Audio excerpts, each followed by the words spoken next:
So welcome back to the second part of the Groocathon. Hello. Okay, here. Welcome back to the second part of the Groocathon. I'm going to pass it to Rushika to take us to the third panel.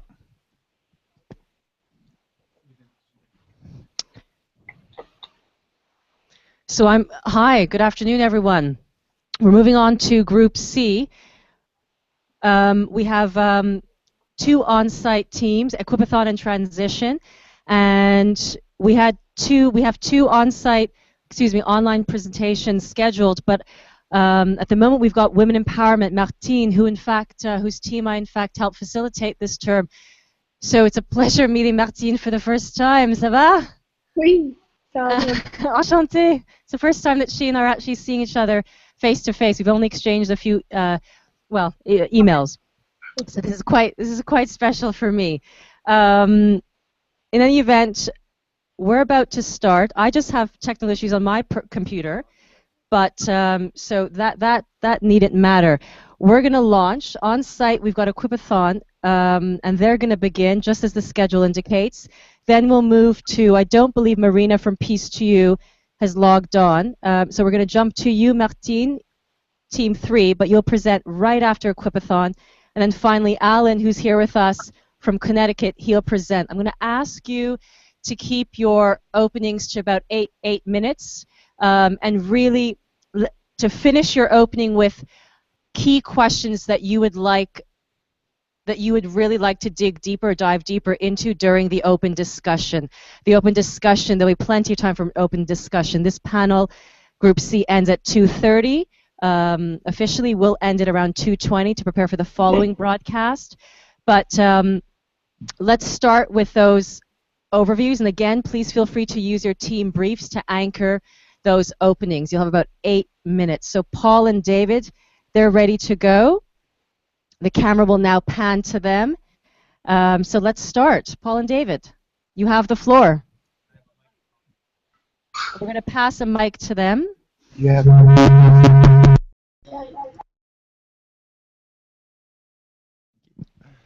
Okay, I'll use this mic, but everybody else can follow my screen.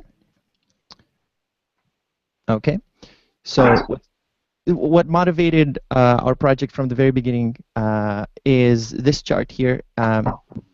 What it says is what reduces your chances of dying the most, and if you read it from the bottom up, you see that breathing clean air is good, treating hypertension is good, exercising is also helpful, but what's most important, the top two, are social integration. That's you spending time with other people that you may or may not know, just getting to know each other, and also strong relationships and social support. That's how meaningful do you find the relationships that you have in your life. So if all you have is one person who loves you, that's a lot. It's good for your health long term. So keep this in mind. What then this results in is, okay, we need to create environments that help people socialize effectively and simulate social interactions. And one great way to do this is through hackathons. And we believe that teaming as an activity is the main ingredient to getting to know each other. And in the context of achieving something together, you get a chance to connect at a deeper level than just seeing a movie or having a meal somewhere. Yeah. What is a hackathon? Okay, so the hackathon idea, we're starting with people who are high-performing individuals to start with, but often they have social challenges, but they understand objectively it's important to socialize. and meaningfully. So the hackathon model is a good place for us to start because we have a team we have a batch of people willing to participate with the experiment at every hackathon, and it's been good for us. On the whiteboard, we've written twice, something we might be able to show on the camera too, that the more interactions that you create with other people meaningfully for large purposes. Yeah, they're both good. They're both the same diagram. They're both two diagrams that say the same thing. So the more you interact in the long run, the higher is your health. Yeah, sure, I can go up there. Okay. If we can put you into teams, we're just using teams as a metaphor for all other social interactions, but there's a million synonyms. As you heard the very first speaker this morning, Anup Kumar, say beyond knowledge, there is consciousness. And teaming is social is consciousness. So get yourself socialized better, and you will end up having better health. There is a correlation. We don't know if it's causation or just correlation. So what Paul has written here is more teams is more health. This is what it's all about. Now, if we can find a business model, great. And if we can find a place to make this work socially, great. That's we've been exploring and we've been prototyping. That's fundamentally what it's all about. I see a lot of people nodding their heads, so we know we have connection here. But what we need to do is have more micro projects and mini projects so that we keep on teaming up on all kinds of projects. And then we're going to live to age 120 and be healthy all the way. That's the goal. Yeah, I'm going to give the mic to Paul. So what we've done to date is generate excitement in the community here in Montreal. We've organized several meetups that help people get together. And what we've discovered is that hackathons are great for the 2-3 days event that are currently in the making, but teaming can happen in between major events too. And we're playtesting and prototyping this concept, and we want to create a series of events such that anybody who has an idea that wants to get additional help can plug themselves into the community, find the people they need, and playtest together. Yeah, so Equipathon is based on the hackathon model, and hackathon and Equipathon are both based on the word marathon, meaning you keep on doing it. A marathon is is one of the longest races in the world. So the idea is to keep on teaming up repeatedly. And I think this also corresponds to the needs in most societies and even in the modern workplace. Instead of going to a day job, which is regular, people are more project-based in the modern knowledge-based economy. And projects and teams are almost synonymous. As a term, they're almost the same term. I'm ready for questions. Main challenges for us right now is resourcing. We're talking with our first sponsor, the Ville de Montréal, and negotiating a first engagement to try a one-day event that would spring a series of events. But we don't have fundraising experience, and we don't know who we need to talk to, and at what points, and what deliverables they're expecting from us, and how to build that relationship going forward. We know that there's a need that we can prove, even maybe in a clinical model with a pilot project, but it's a long story to put together into a sponsorship package requirement. Okay, thank you, Paul. Thank you, David, from Team Equipathon. You can find out more about them on the edX platform if you're tuning in from via the edX platform, which I hope you are. There's also Facebook and Twitter if you happen to be accessing social media at this time. I'm thrilled. Marina, actually, who's been really active on the edX platform during the Grook, has tuned in. She's based in Ukraine. Marina, can you hear me? Yes, Rushika, can you please hear me? Brilliant. We can hear you ever so softly. We're going to turn up the volume here. Frank, Yes, my please. colleague. Brilliant. So It's wonderful that you've tuned in. So we're going to go to you, Marina. You Thank have you about so much. 8 minutes, and then Martine, and then Alan, who's on site. Okay, go ahead, Marina. Thank you so much. So our team consists of several members from diverse countries, which is as diverse as the rainbow, perhaps, because we have members from the New Zealand, from Mongolia, me from Ukraine, and one gentleman from Syria. Unfortunately, he never connected with us, but nevertheless, I'm so grateful to him that he was the first one to join our team.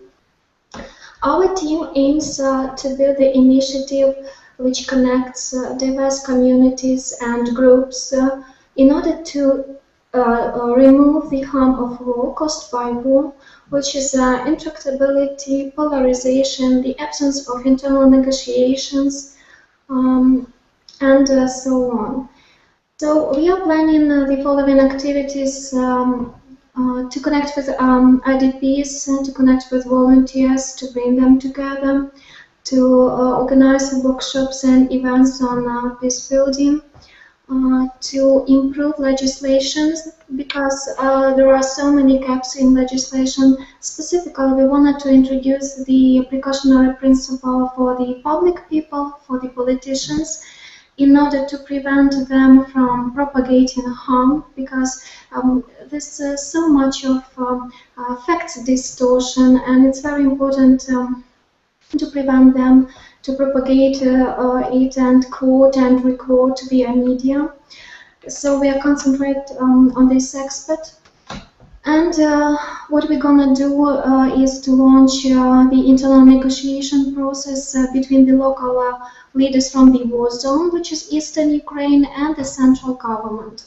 We designed a prototype. You may see it in our brief on the edX platform, and you may check it over there. So we tested several connections. Some of them are perfect, some of them are working, specifically between the volunteers and the IDPs, and the rest of them is not working, unfortunately, because there's no any effective connection between the central government and the IDPs whatsoever. So we need to fill in this gap.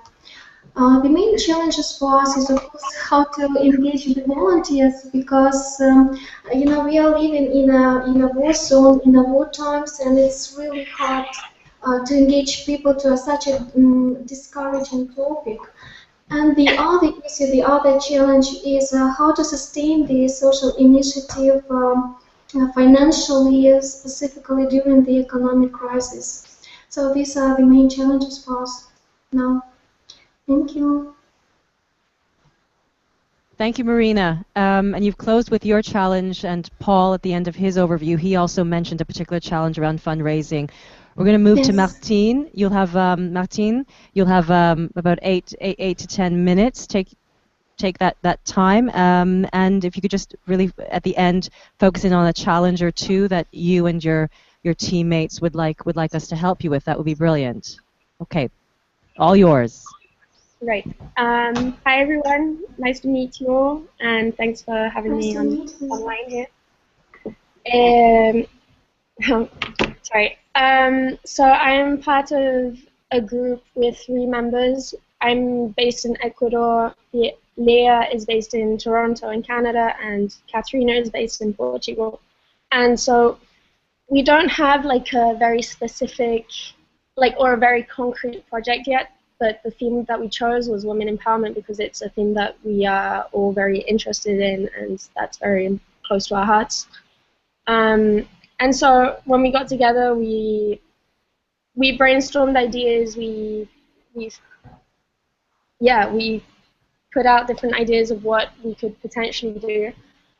But from then we decided to build a survey to compare the situation that women are living in the different countries that we're based in. And so we did that survey, and I started it out. I started it in Ecuador and Peru because I went traveling for a weekend, just to test it out. And then, well, Rushika checked it out, and there's a lot of need for improvement.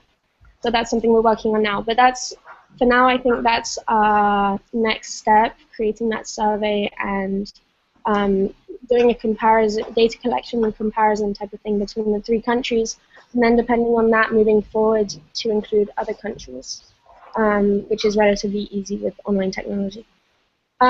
We have created a blog space to show our progress. It's called loveforher.wordpress.com. I don't know if you want to check it out. That's not the name that we chose. It's just that we were struggling with names, and so we wanted something which was inclusive for both genders, but also something inspiring, like something like We Rise Together, something like that. I don't know. We're struggling on the name for now, but for now, our blog spot is loveforhim.wordpress.com. I don't know if you can pull that up. I definitely don't know how to do that. Hi, Martine. It's Ruth. Yeah. Oh, we can pull up the site if you want. Yeah, if you could do that, maybe. We'll do.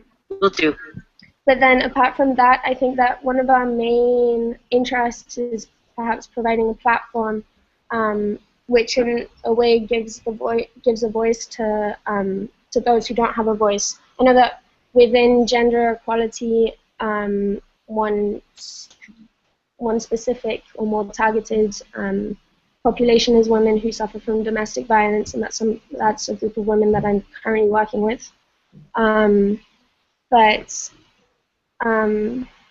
So our questionnaire was also touching upon that theme of domestic violence. I don't know yeah, so I think that our idea is maybe create a platform for people to share their stories, whether that is then the next step from publishing the results from our surveys from the comparison of 3 or more countries. But that's the idea we have for now. But we're also slightly clueless, and so I think our main issue is maybe having that direction. And also, we're three people scattered across the globe, different time zones, different time commitments, and so it's just difficult, I guess, moving forward. But I think we're getting there, much slower. I know that I personally haven't managed to watch through all the group videos because I feel like there's not much point before having more direction, and I'm hoping that they'll still be online so that I can watch them later. But that's just to say that, yeah, we're slow, and we could use any help offered and any feedback, and yeah, that's all I've got, I think. No, there's a bit of a feedback here. One moment.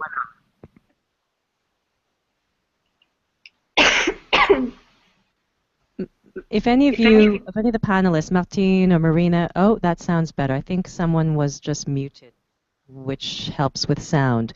Martine, slow cooking. That's not altogether a bad thing. You create something rather sumptuous in the end. And some things do take good time.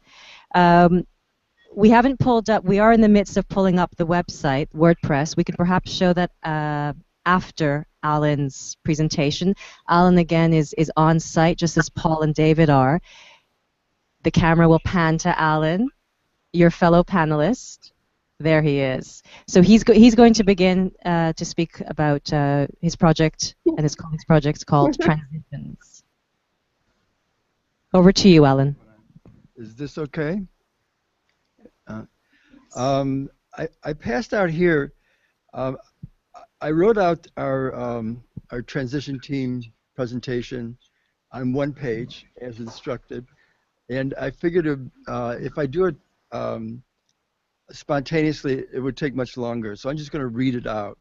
But I also attached it to our impact gallery in larger typeface. So the people here who have a copy of this, if they want to follow it, would do better to open up to the second page where it says our team brief for the Groocathon. Can everybody hear me okay? Yeah. Our team was started by Lou LaCroix, who has been active in Villeray en Transition in Montreal. This is part of the transition movement that was started by Rob Hopkins in England. Transition towns were initially envisioned as a way to mitigate peak oil by transitioning to renewable energy sources and through improved energy conservation and recycling and so on. Over time, their initiatives have expanded to include a number of sustainability issues like local food and local economies. Villeray en Transition partners with Centropole Roulant. Now, Centropole Roulant was featured in the course material, in the inscaping part of the course material. Now, Villeray en Transition is not only, this next part, Lou wanted me to add this, so the grammatical, it doesn't line up quite grammatically, but Lou wanted me to add this part about her project of the tool library. She wanted me to emphasize that. Villeray en Transition is not only focusing on food, their main project is La Remise, a tool library. One of their projects is an annual harvesting of local food for community gardens and from community gardens and fruit trees. The harvests are split in 3 ways between the harvesters, the gardeners, and charitable organizations. Lou and a couple of others want to expand their local food work to include individual gardeners with a focus on connecting older, more knowledgeable, but less mobile gardeners with younger, more mobile, but less knowledgeable, or less experienced gardeners. So to do that, they're planning to set up a horticultural society. Our team has some relatively inactive members from Canada, Uganda, France, Belgium, and India. Chiga, who's originally from Germany, is now in Japan, and he set up our Google Doc for us to do our group charges on. Sarav is a law student in Nepal. He set up our Facebook, where we do most of our communicating.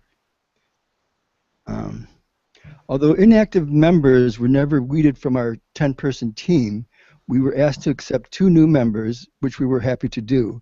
They're not officially on our transition team, but they've been very active on our Facebook.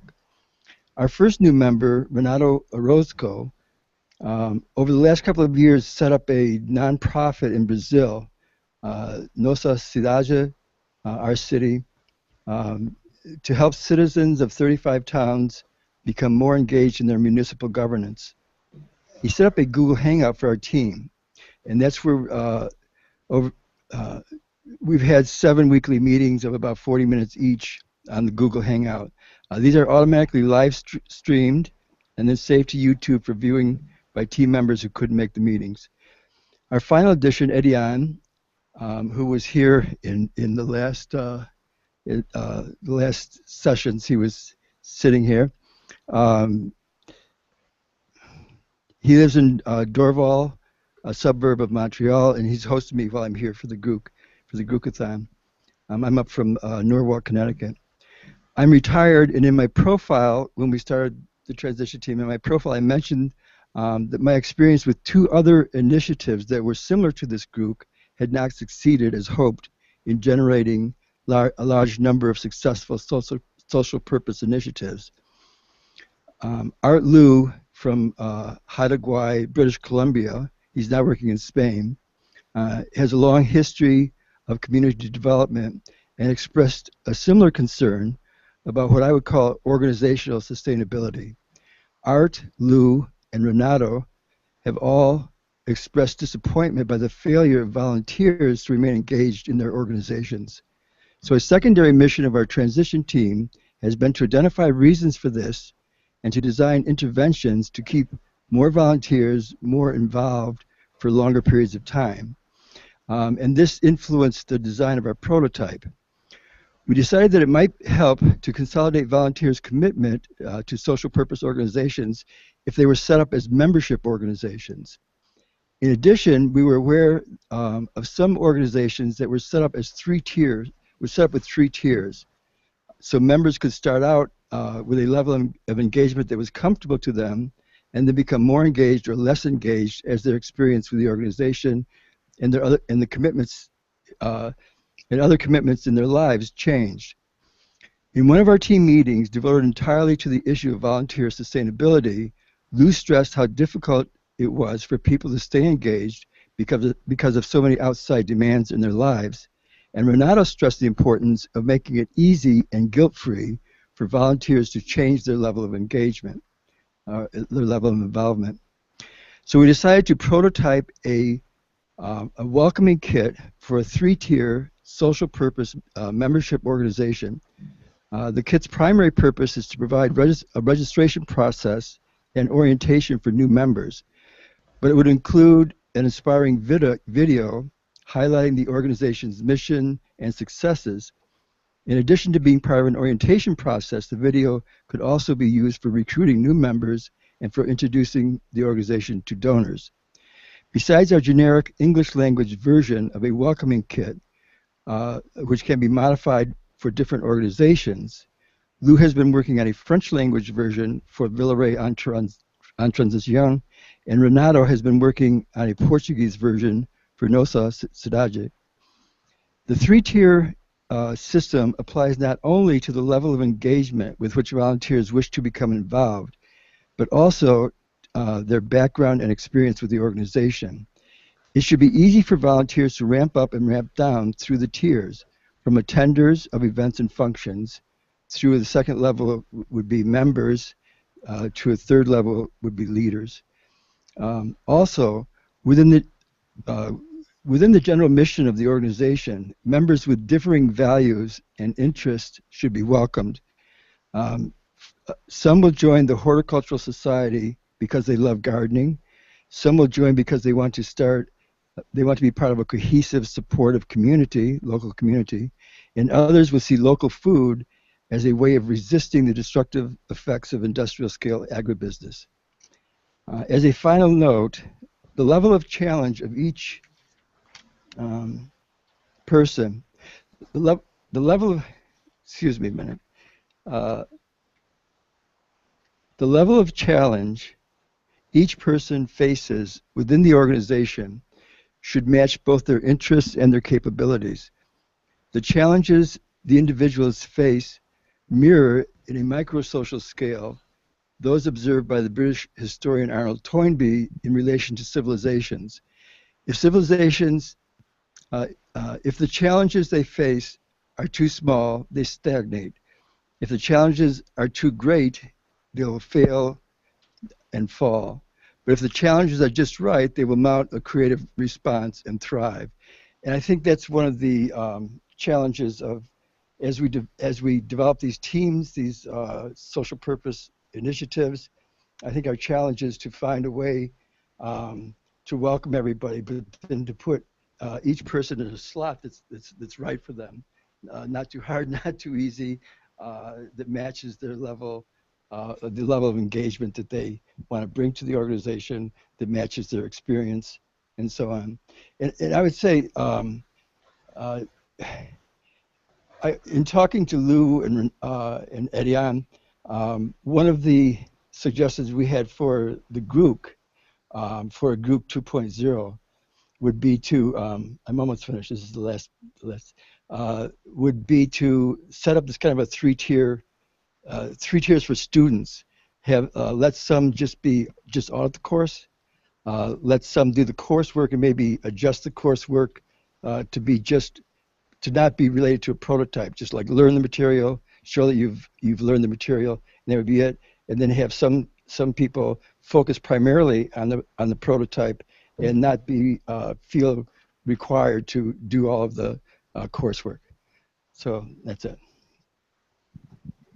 Thanks, Alan, and for ending on that note. By the way, there's an exit survey that you can access on the edX platform. It's been attached to, I believe, a couple of the latest or last updates. So please do look out for that. It's the edX exit survey. There'll be a link to bring you there. That was Alan from the transition team. We've heard from Equipathon, Peace Tune, and Women Empowerment. So all our panelists have been present, all of Group C, which is brilliant. And the connection has been sustaining itself. You all are speaking about building, each and every one of you, from hackathons to neighborhoods, to civil society, to societies that are experiencing war, which is perhaps the most egregious example of a community that's broken down. You're all four of you, and even including the groups who presented in the morning, are aiming for cohesive, supportive communities and trying to figure out how in the world do individuals within these communities remain themselves and yet commune with one another in ways that make sense to themselves. So now we want to open it up to the panelists to speak with one another, to engage with one another. And to engage with the audience. Our audience, there are people here, there are facilitators. A few more facilitators arrived this afternoon. There's Deb, there's Luce, Laura, Susan, myself. We have staff here. We have audience members like Anand is here. He's a group participant. So let's open it up. Be wonderful if we could focus on specific challenges, panelists, that we here can help you with over the next. Obviously, it's not a deep dive. Let's be honest. It's a dive, but it's not a deep one. That we can. Nor is it a belly flop, as Frank is saying. But let's. It's something, and hopefully you all will get something out of this. So let's begin. It's 1:30. We have a good 40 minutes, even slightly more than that, for this open, organic conversation. So panelists, Marina, Martine, if you'd like to begin, feel free. I just have a question to. Can you hear me?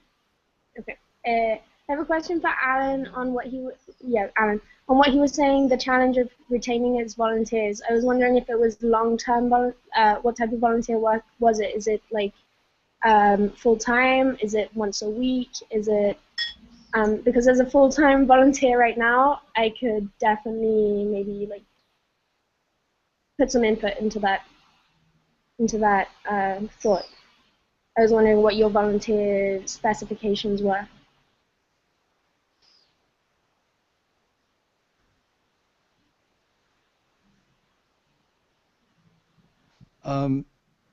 I think that for starters, it was trying to get our team involved. There were 10 of us, and maybe 5 of us were fairly active on Facebook. Only 3 of us, 4 of us attended the 7 weekly meetings. So for starters, it's this group and the teams in this group. People come with a lot of enthusiasm, and then don't follow through. A lot of them don't follow through in becoming engaged and active in the teamwork.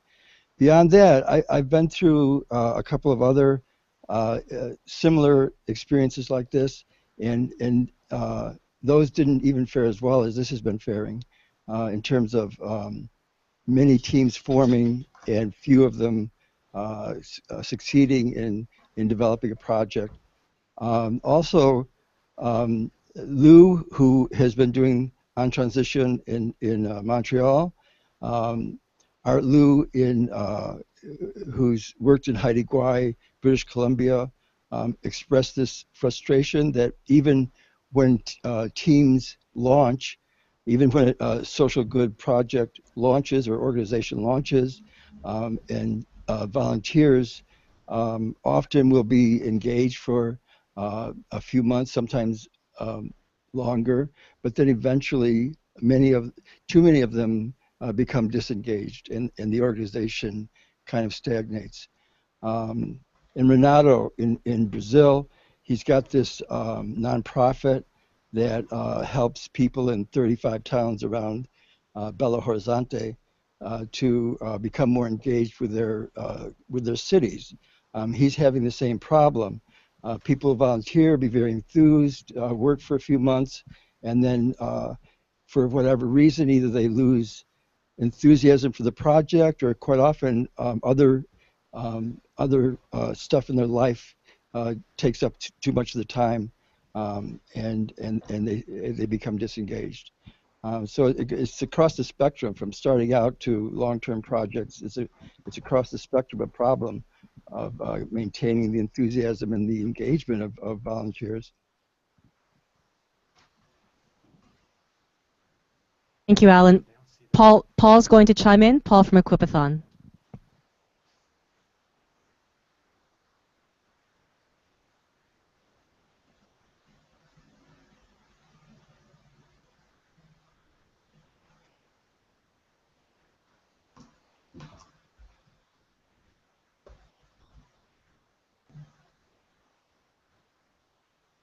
Okay. Okay. So we can work with the assumption that there is always going to be a massive fail rate. Most teams we see at hackathons, they disintegrate soon after the hackathon. 80% of them are gone, right? But the people are not gone. They will reteam, they will try and do something else 3 weeks later at the next event. So the pool is always there. Our assumption and our take is that we can create a rhythm. You know, you come engaged for 2 months, no more, and you have a start and an end to your volunteering activity, and that seems to work, at least in the hacking health community, to some extent. It keeps the people who commit for a shorter period of time engaged more fully, and then they know they have a clean way to exit, hey, because their time is up.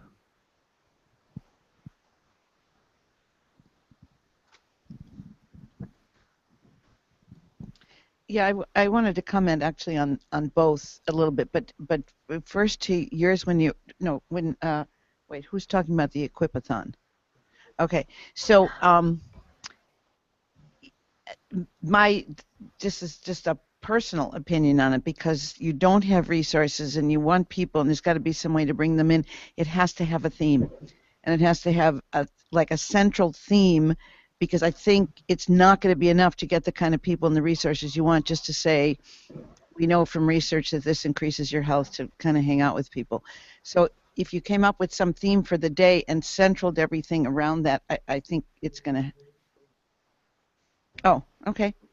Okay, sorry. Did you want? No, no. And the thing I wanted to say about, I really appreciate your comments about Grooc 2.0, but I would argue with one of them, and that is, when we design this, we're really aware that there's a combination of process and content.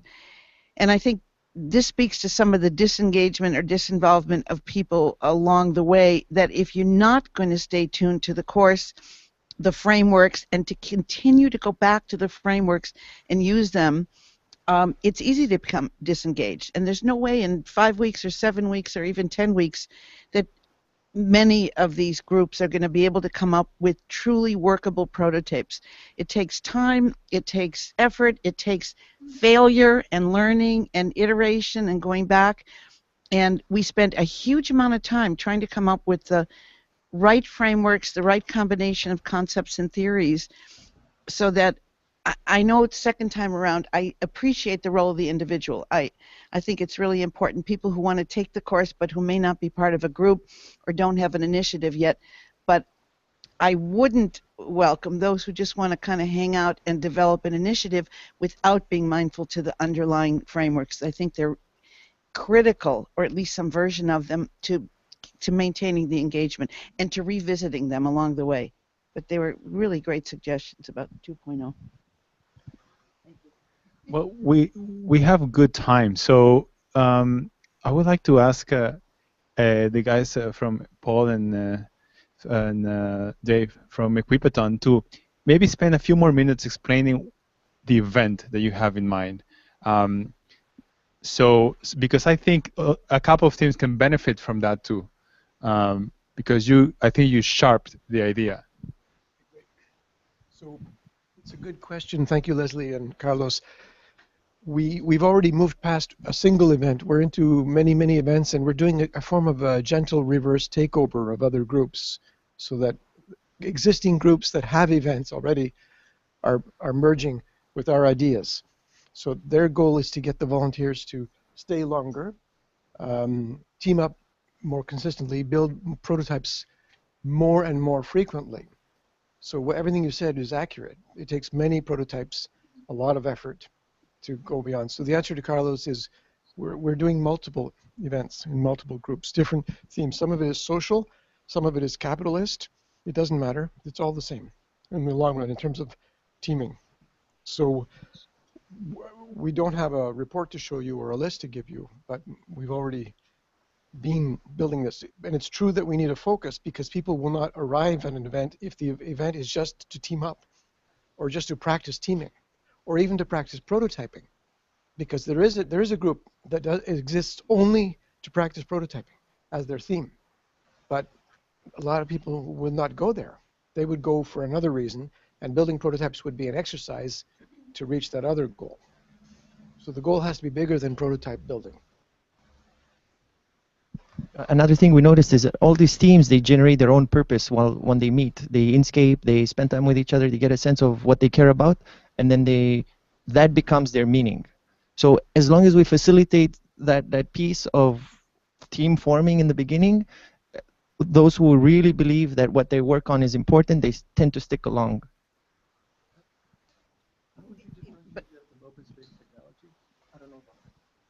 But I would say is, but you're in need of financial resources. And in order to garner the financial resources and capture the attention of those who might be able to provide them, I think you need the next step. I think you need to go beyond, let's just hang out and develop a prototype, but there needs to be some kind of a theme that brings in those who have the financial resources, because they're going to want to follow the money. To say, if I give you money for this, or whatever, capital resources, human capital, whatever, I want to follow it to some end. And how am I going to be able to follow it? It's got to have some unifying theme to at least attract.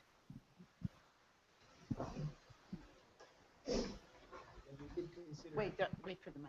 Okay, thank you. Yeah, thank you, Leslie. Yeah, we did consider something that we're going to implement maybe in a month or two, having the opportunity for sponsors to sponsor a team with a theme. So they don't sponsor the event. And so different teams with themes create themselves in advance. We help match them with sponsors. Because we have sponsors for the prototyping principle and the teaming principle, a few. Like the City of Montreal is going to give us a little bit of money to build this. But it's not a big amount, we know that. Sorry, just on another topic, the lady in the Ukraine, Marina. Hi, I'm Deborah. Nice to meet you, Deborah. I'd just like to understand your project a little bit more, since it's obviously so important. Could you try to explain what you're trying to do in one sentence, or even two? It might be hard in one sentence, but the idea is to connect diverse communities that are working for peace. And they are not connected for now. There's no any web that allows them to interact to solve those issues of harm and reducing of harm of the war. So are you thinking about it as a social platform, or a more physical connection? Of course, a physical connection, but we have an idea of creating the online platform for the internally displaced people from the war zone for their self-employment.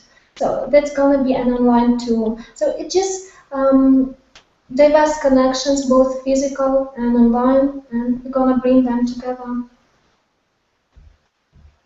Do you know who they are, or is it who these Of course I do, because I had a previous experience of helping the IDPs, those who suffered from the war zone, and there are so many issues that we have to tackle.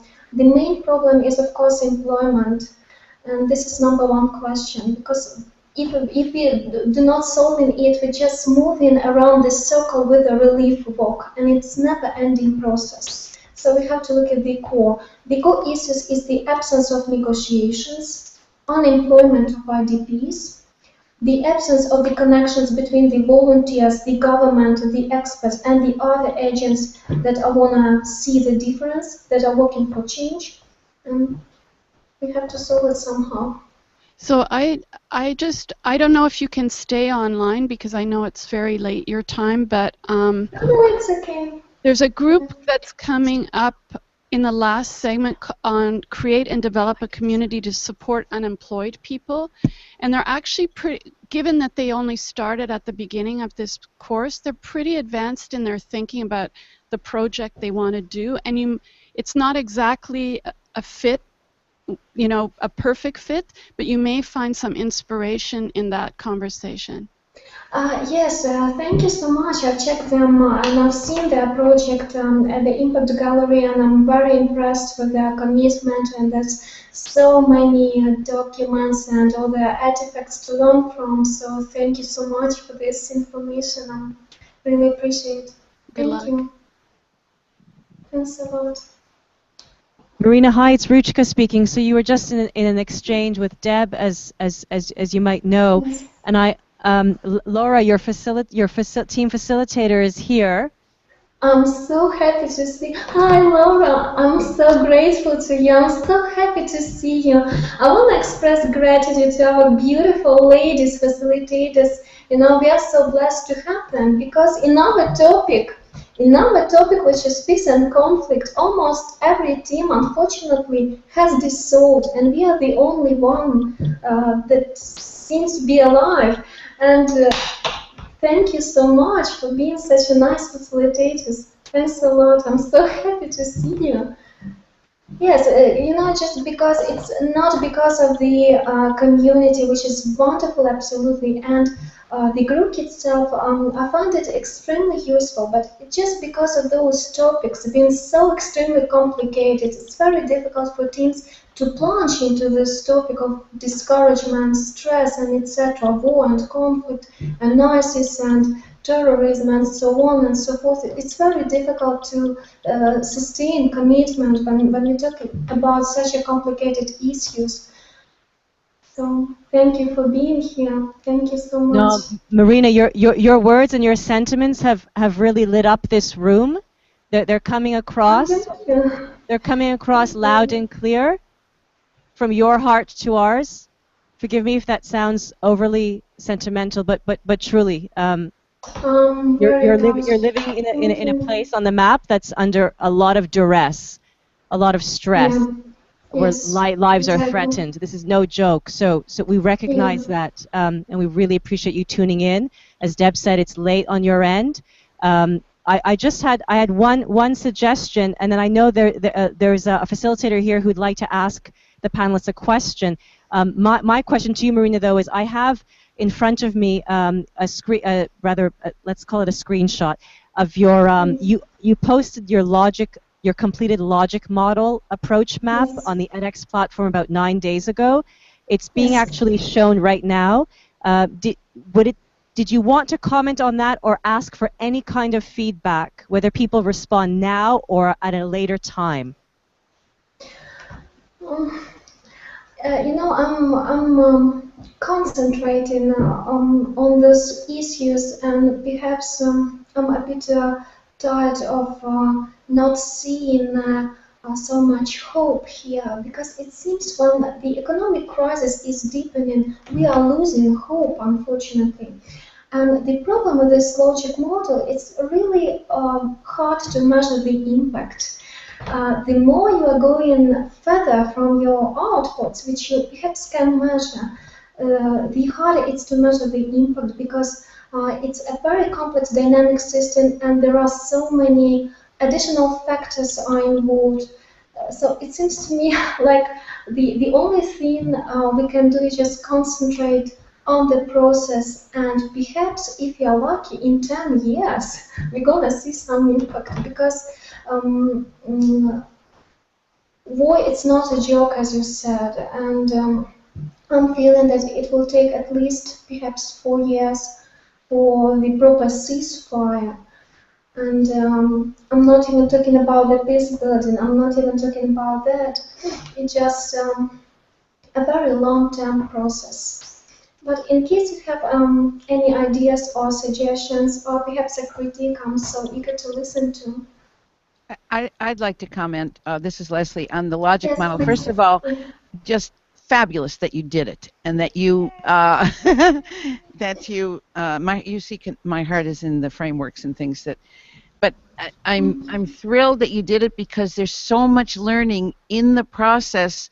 Whether you develop measures that you're ever going to use or not, there's so much learning, because as you go through time, you'll be able to see what things you actually can measure or can determine your product, your process. And something that's as far out as you say your impact is, which is maybe 3, 4, or more years out there, Yes. I would concentrate more on the near term and how you can evaluate your progress, whether it's with a measure or some other means in the near term, and then perhaps because it is difficult to measure impacts, it's really difficult, to try to think along the way of surrogate measures, which is look for indicators that may not be the direct measure of your impact, but which may give you some feedback on the fact that you're getting where you think you want to go. So something that doesn't measure your exact impact, but measures something else that will be a signal that you're getting there. But this is an iterative process. I don't imagine you etched that logic model in a piece of stone, so it's changeable. And it's workable over time. And when I see it in the impact gallery up close, I'm going to look more at what you did specifically, and we'll comment from there. But thanks for doing it. Thank you very much. Thank you. I have actually two comments. One more intellectual, I guess, and one more very practical. So, Paulo Freire has been for me a really big inspiration of pedagogically and in many ways actually. So he basically says that he's a Marxist Christian, which is something that only happened in Latin America. So he basically says in the pedagogy of the oppressed, he basically says that it's only the oppressed who can free not only themselves, but the oppressor. Usually the Marxist view will be, well, the oppressed has to get together, organize to take the oppressor out of power and shift that power. But then he comes with his Christian view, and he says, well, is the job of the oppressed is actually the oppressed has the power to free themselves from the situation of being oppressed by freeing the oppressor from their situation of being oppressor through forgiveness. So it's actually only the oppressed who has the power to liberate both of them. And that made me think of the group of women empowerment when you will have in this, at least in your summary, this approach of her love for her and love for him, and this forgiveness inclusive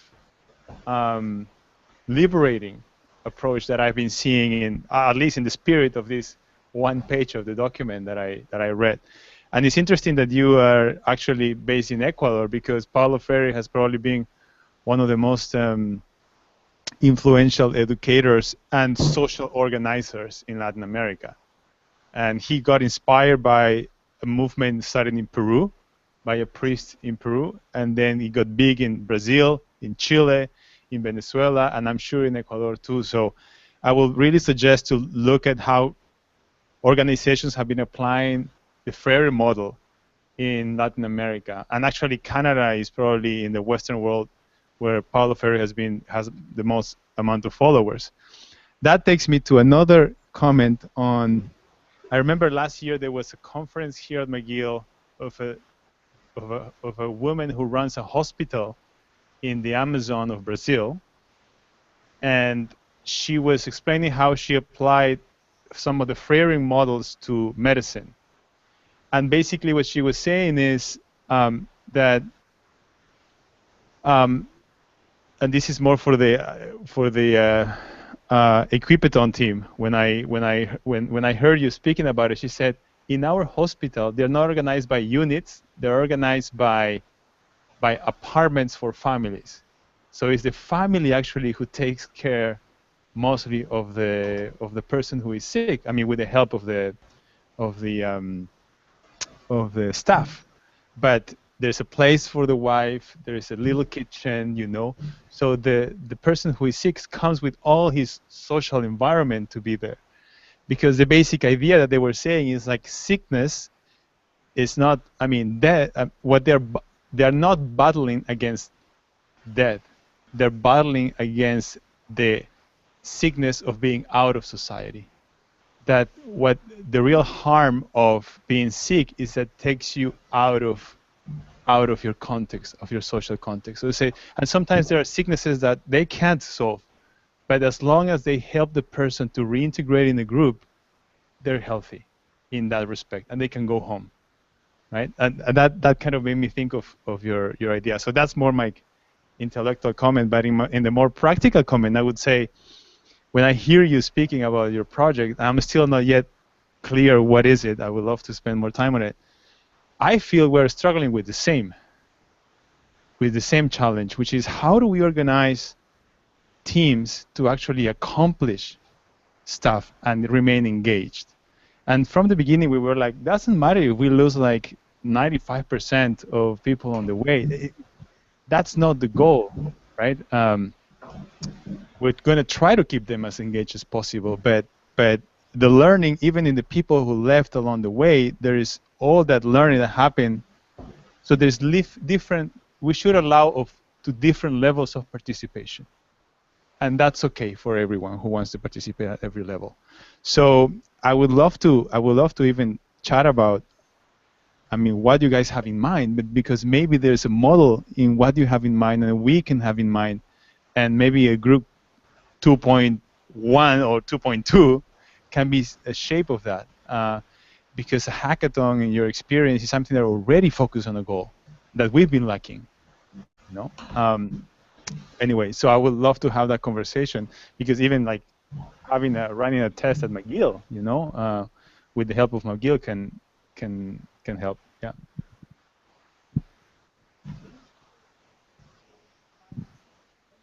Just a quick follow-up. The question is, how do we prove it that it works? You know, the hospital may have some key performance indicators. They can look, hey, they benefited and now they're back in society. But how do we take that same approach here outside the university and show that there is a health benefit? Because if we can prove that, then you get insurers on board very easily.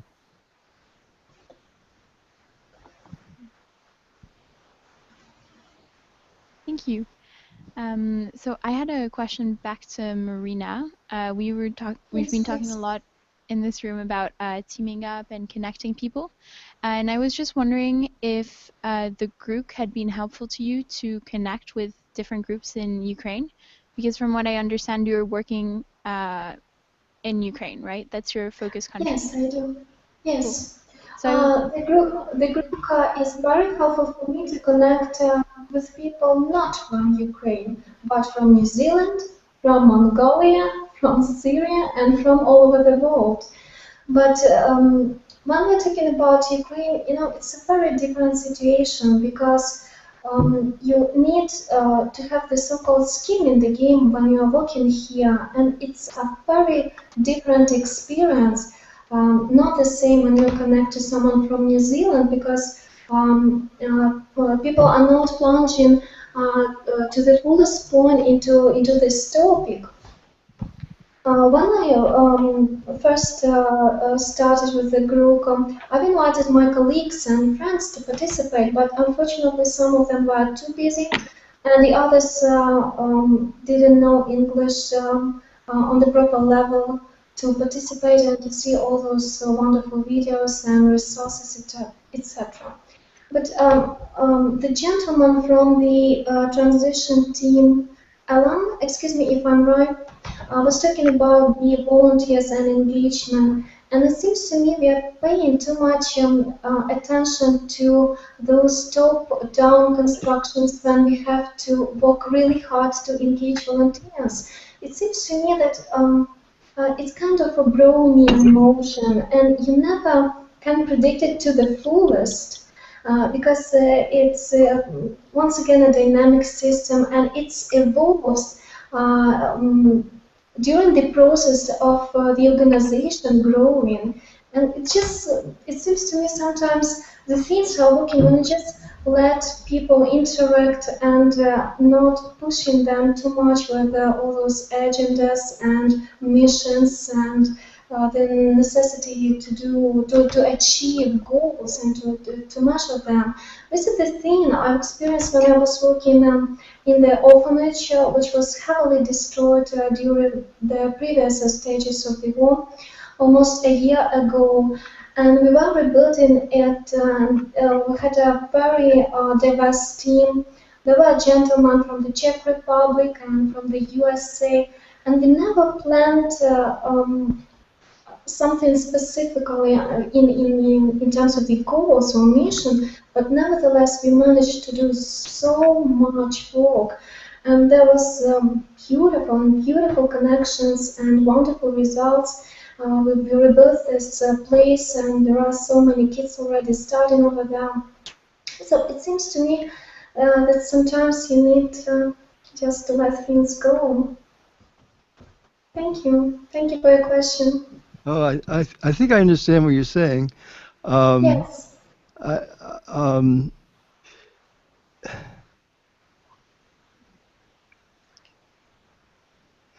um, I think going along with what was said before, I think that we do have to accept that it comes with the territory. This 80% non-involvement or 20% involvement, to a certain extent, that comes with the territory. But I think that that doesn't mean that we can't continue to improve the engagement and find innovative ways to get more people more engaged for a longer time. In terms of Yes. the having a looser way of organizing, not being so formal, not being so goal-oriented, I understand that as well. Sometimes that works, as, uh, but let me say, I think that the bigger picture that I'm looking at is involvement. I think that um, there are too many people throughout the world who have not found a way to be engaged socially. I'm talking about people who are unemployed, people who are in prisons, refugees. The world is filled with people who are just totally outside of any kind of stable social network. And I think that it, over time, we can work on different strategies for lowering the barriers that people face as they try to engage with others in doing social good and in just employment. I think we have to continue to come up with new ways of organizing, new ways of communicating that is inclusive of diversity, inclusive of ability, inclusive across the board. It's like, to me, the ultimate goal is for the whole world, every single individual, to be caught up in global society. So that's ultimately what I'm working toward. Well, That, I'm praising that, excuse me? no, Yes, I mean, please. that's that. That's my underlying motivation. It's that's what I'd like to see.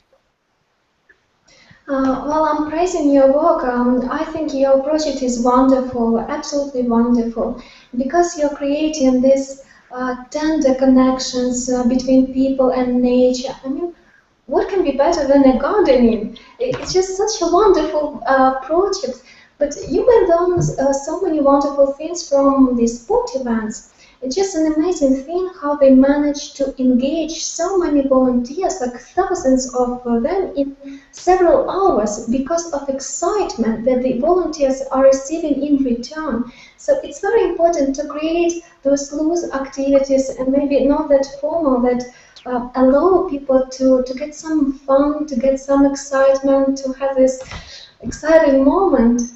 Mm. I Yeah, hope you all proceed, and I love your project. Absolutely wonderful. yeah. Um, Another thing I was going to say, there's something called open space technology, and there's this guy who's developed over the years, and they go all over the place, and they have these uh, somewhat similar, I think, to a Groocathon, where a bunch of people get together. They do have a central focus, but then within that theme, they develop different approaches to it, and they break out into small teams and develop it. I think that going forward, if you guys aren't successful in creating a nonprofit, you might consider at least look up open source technology, open space technology, and see what they're doing. and they might give you ideas for how to proceed, and if or you might be able to align with them. Yeah. I guess that's it. Thank you, Alan. Thank you, Marina, Martine, Paul, and David. We still have a good 10 minutes. A lot can happen in 10 minutes, as I think we all know. Now, Martine, you had a question about volunteering, the subject that came up a little while ago. I also, at the same time, Martine, have your group's WordPress, at least the main page, the landing page, on right in front of me. Would you like me to share it with the group, including the edX viewers?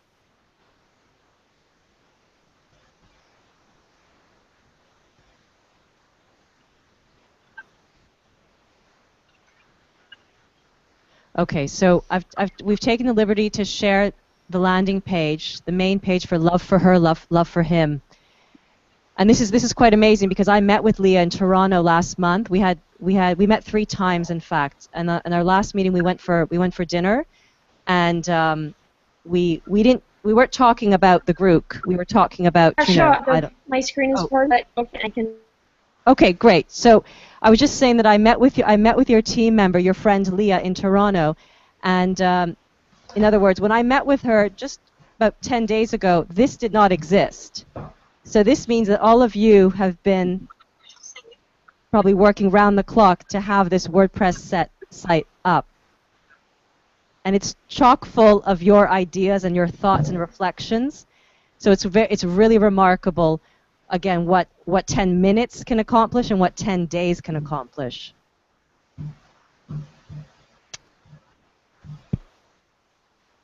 Oh, it's beautiful.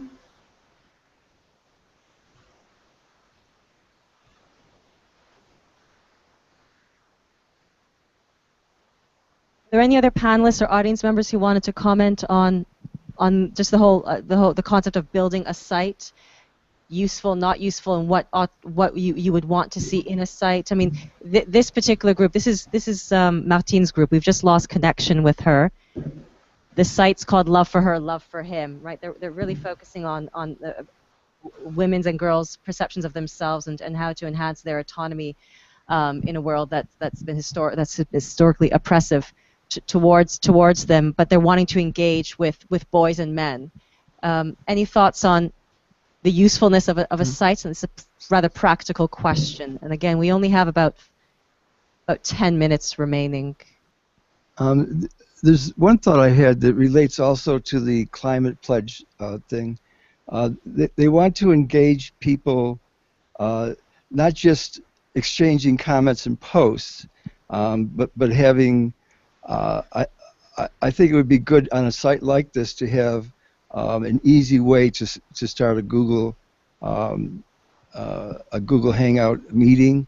I think also one thing that I started to do that might help people want to engage in this kind of a process, whether it's with women's empowerment or whether it's with the climate pledge, is to, instead of posting comments and text, post videos.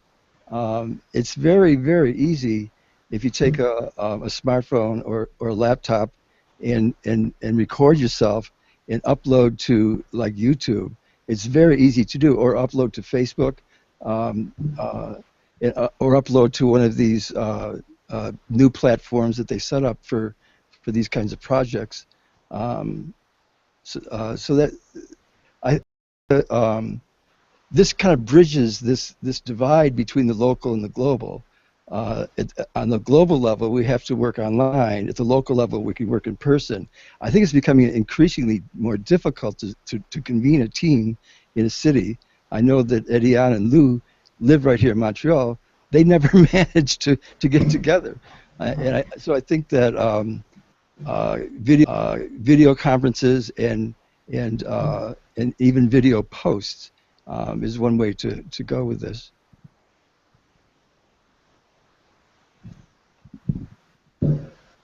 I can add on a practical note, if you need websites done, just go to a hackathon. There's many people, able people who can help out and take your idea further, scale it up technically. Yeah, that's a key. That's a key point, Paul. Scaling up technically, because Leah and her teammates, they just create a simple WordPress. It doesn't look simple or simplistic. It's quite, the graphics are quite beautiful in WordPress, as many of us know.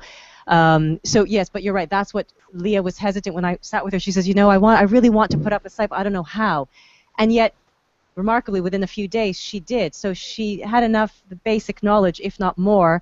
And of course, the platform was easy enough for her to use or to learn. But you're right. It's one thing to get up a site like this, but then to really scale, to make it even more sophisticated. It goes beyond Yes. that. You can, the people who come, who want to help out, they're super technical. You cannot even imagine what they can build in a weekend. So I would encourage everybody to just participate, give out what they dream up, and then watch it grow even further. Finding out that such events exist and that they're also welcoming places for women, for people who are working on social justice issues. That's also key. If anything, know, am I welcome? You're right. As a software engineer, I can tell you there's not a lot of women who participate in these types of events.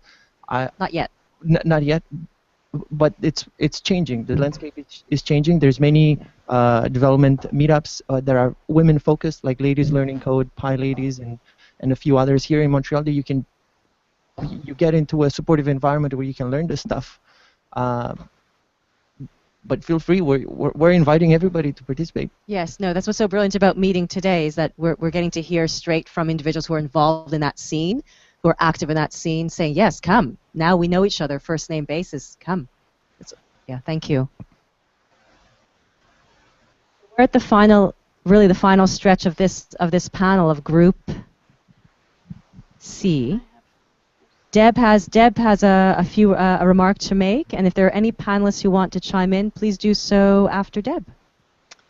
So it seems to me that a lot of what we've been talking about in this panel has to do with about building momentum around things that matter. And so I'm going to post a reference to Robert Fritz's work on creating in the Facebook stream, and I strongly recommend that you check him out.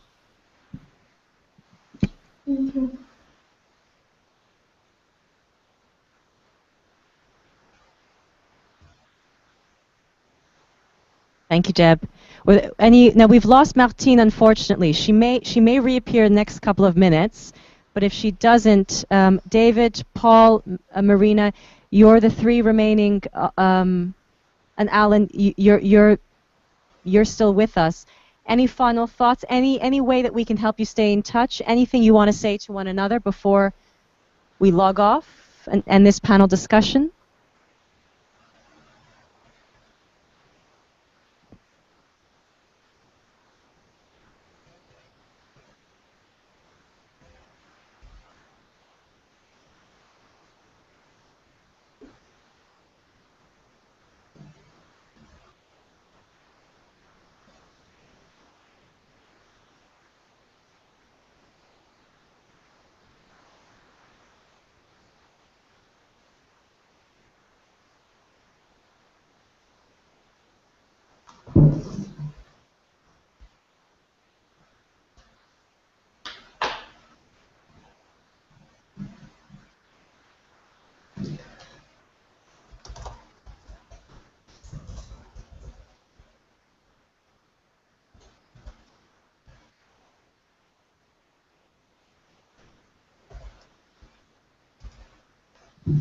Okay, it doesn't matter how you interact. Also, you don't even have to be nice. You can be really rough with people. What's important and what the predictor shows is that the fact that you interact helps you long term. For example, when is your next event and how is that going to happen? Tuesday, every week we do something, right? So every week we're looking to engage the community, but yeah. And what is it about the community? I'll give you a couple examples. On Saturday afternoon, we're having the 6th meeting in a series of meetings, and it's for people in the Bitcoin field, developing software in something called Ethereum, which is like the second version of Bitcoin. And this 6th one will be more of a webinar than an in-person one. But we had in-person meetings with 10 people. And Paul was at 1 or 2 of those meetings. But Paul was sort of observing the flow of the team. The other people there are more to produce the product. So this is Saturday, and we just announced it yesterday because we already have momentum and we have an email discussion forum. So there is a need to meet occasionally, and this is a real workshop. And they're all volunteering. On Tuesday, we have another totally different meeting that Paul and I are co-organizing with others too. And that's more related to building prototypes, people who want to learn how to build prototypes fast and get into teams. So there's a lot of roundtable situations. Each of the tables has a theme. But this is also, in a sense, a very difficult group to kickstart because you cannot draw people together on the basis that they're going to learn how to prototype. It doesn't excite them. They need to have a theme. We know that. But other groups that already have themes, they're using our system. They have been for many times, including hackathons too. 3 weeks ago, I was the coach of the coaches at the hackathon, the one that Paul showed the picture of in Complex Desjardins. That's a huge building. We took over the whole building. But we did not create the whole event. We were advisors, and Desjardins Corporation produced the hackathon. So we were helping in behind the scenes in the last year to build that. So those are just 3 small examples. But there's many other examples. And it doesn't have to be just hardware-oriented. We think prototyping means producing a physical device or some kind of device. Let's say you want to prototype a new pen. You have to design all the parts. But prototyping can also mean putting something onto paper, big sheets of paper like this.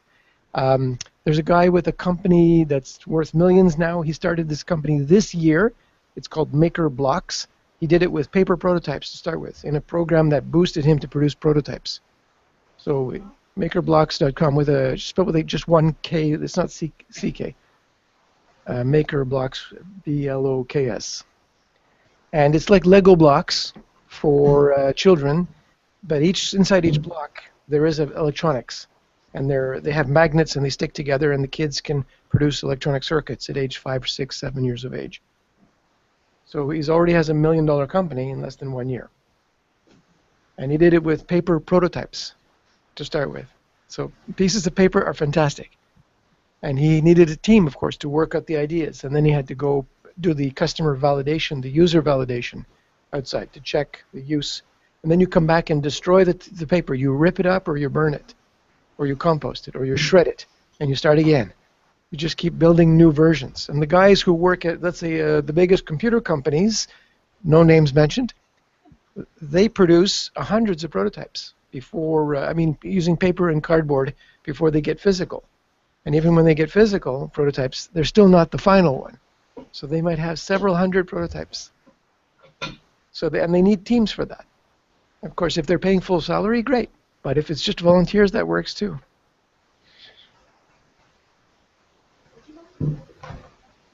Hey, thanks. Thank you, Rushika, and the team that we have here. This is a team. The circle is a bit too big. We almost have to shout at each other.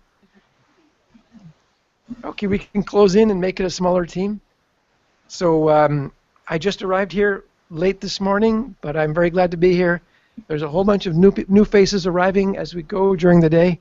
So I'm looking forward to hearing more. I've been doing a lot of listening. I'm glad you gave me a chance to take the microphone and say something officially on behalf. But one of the many participants, I did the exercises, but I didn't speak up until today. Thanks for having me.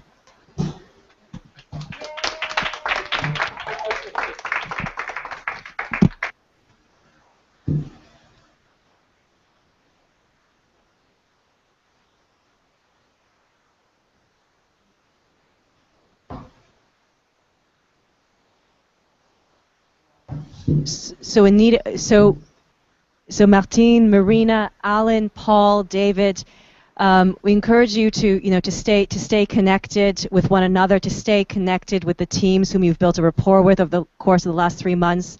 To stay connected with each other, with your facilitators. You've expressed a lot of almost a real affection, Marina and Martine, for us facilitators. It's mutual. Believe that many of us feel that as well towards you and our teams. We're going to end this panel discussion, but you can certainly stay tuned through the edX platform. I believe this is being broadcast live via YouTube. I don't know if I'm saying it correctly, but certainly on YouTube you can continue watching the Groocathon will end officially at 6 p.m. Eastern Daylight Time. But we want to thank you one more time for focusing on building coherent and cohesive and communities with heart. It's not easy, because life itself is disheartening. But keep at it. Stay tuned, and we're going to move to the next panel. And if you're curious to know who's coming up next, it's actually a small group, teaching culture and microfinance in North America for local communities. And in fact, the microfinance team are here. Our camera woman, Sashka, is going to pan to our microfinance team. They're up next at 2:30. So thanks for tuning in. Thank you And so much. Thank any you. Go ahead. Yes, please. I want to express my deepest gratitude to everyone who designed such a beautiful event and group itself. Because imagine we were living and creating this initiative in 1914, for example, during the times of war, previous war, but it would be way, way harder. And these events and technology allows us to work more efficiently. And I'm very grateful to those gentlemen who are working. Excuse me if I'm not right on the hackathon. I think it's extremely important to make an intersection of the technology and the good causes, because we are seeing an asymmetry. There are so many wonderful initiatives, but they can't afford going further because of technical gaps. And maybe they would love to connect, but your technical proficiency with all those Java and UI, UX, and even that language might be very difficult for them. So what you are doing is just amazing, and I'm very grateful, and I'm very inspired both by the transition and your initiative. Thank you so much. Thank you to our facilitators, to my team, to everyone involved in this wonderful event. Thanks a lot.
Hey, Anne.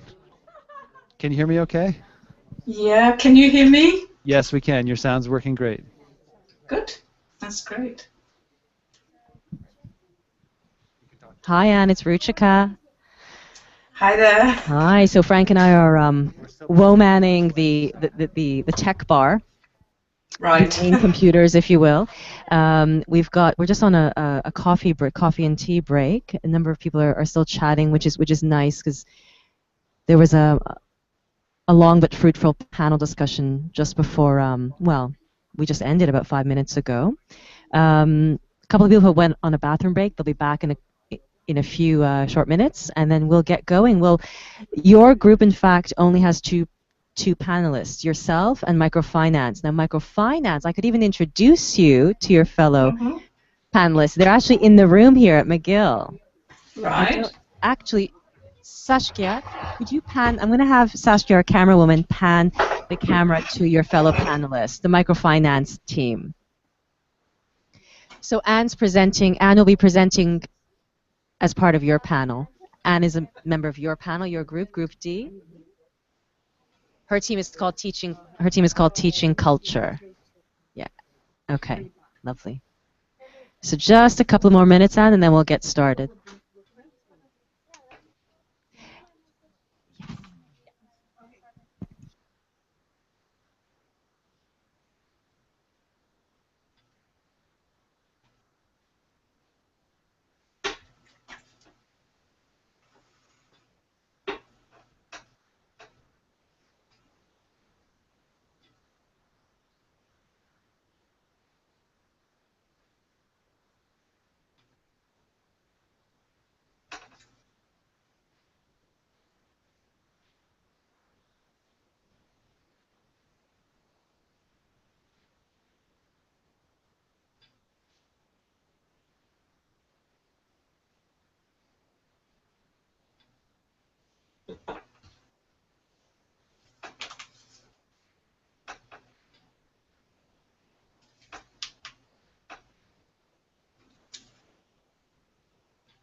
Okay, welcome back, everyone. So we're going to begin our fourth panel discussion.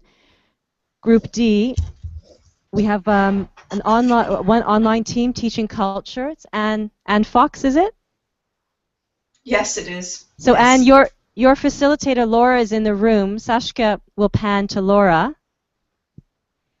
Hi, Laura. Thank you very much for your helpful comments.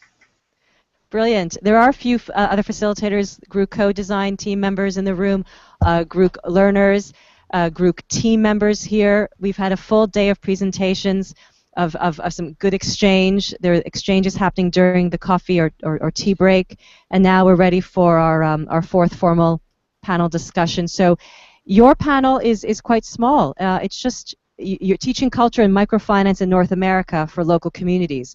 So we'll have both of your teams, both teams rather, present for about 8 to 10 minutes, an overview, and if you could focus or end your overview of your presentation with specific questions or queries that we can help you with, challenges that we can help you with, that would be brilliant. There are a number of people in the room who are ready and willing to give you feedback, you know, what we've been calling or what others have been calling friendly consulting. So why don't we begin with you, Anne, and then Xiomara, Marta, and Indu, who are members of the microfinance team, will present straight after you, and then we'll have an open conversation. Okay. Okay. So you want to know a little bit about what we have been doing these last few weeks. Okay, this is a team that was built for the group. It didn't exist before the group. So and basically I put an idea out there and waited to see if people were interested. I did encourage somebody who I had worked with 10 years ago in a project to join the group, and she did.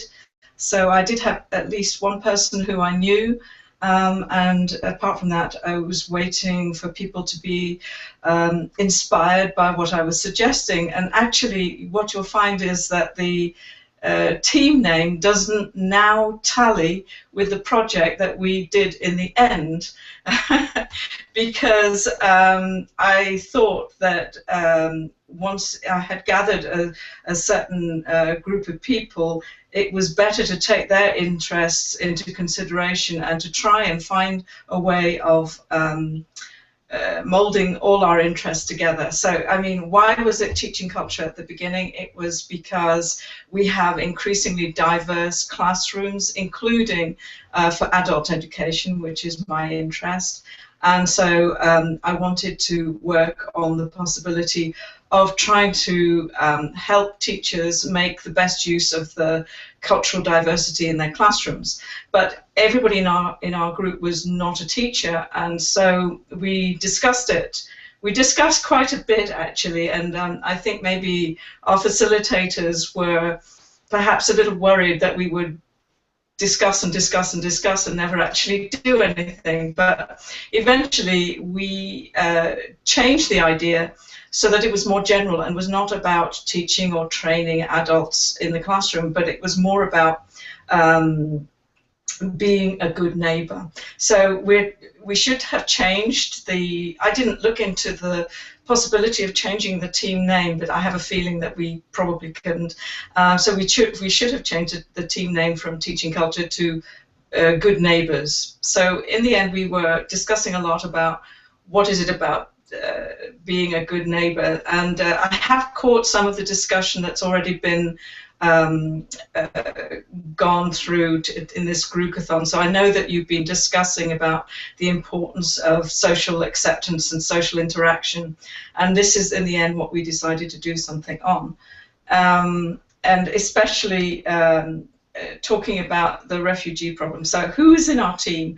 The person I was working with before 10 years ago was in Lithuania, and I attracted somebody from Montreal who has actually been to a couple of your sessions, so but unfortunately she can't come today because she's working, and somebody in Australia. So we actually span the whole world with the four of us, which made it very difficult to have meetings, but we did in the end, very comfortably for me and Indra in Lithuania, it was the middle of the day, and it was very early in the morning in Canada and extremely late at night in Australia.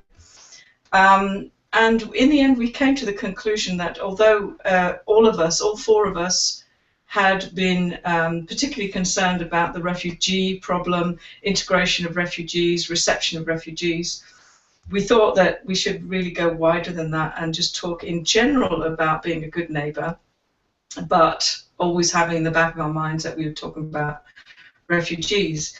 And this thing about bringing together the diverse interests in this spontaneous group, in Canada, our team member was working in a very diverse workplace, and what she was able to do was she was able to talk to some of her colleagues and get them to talk about the experience of being a refugee and coming to a new country and put that on video.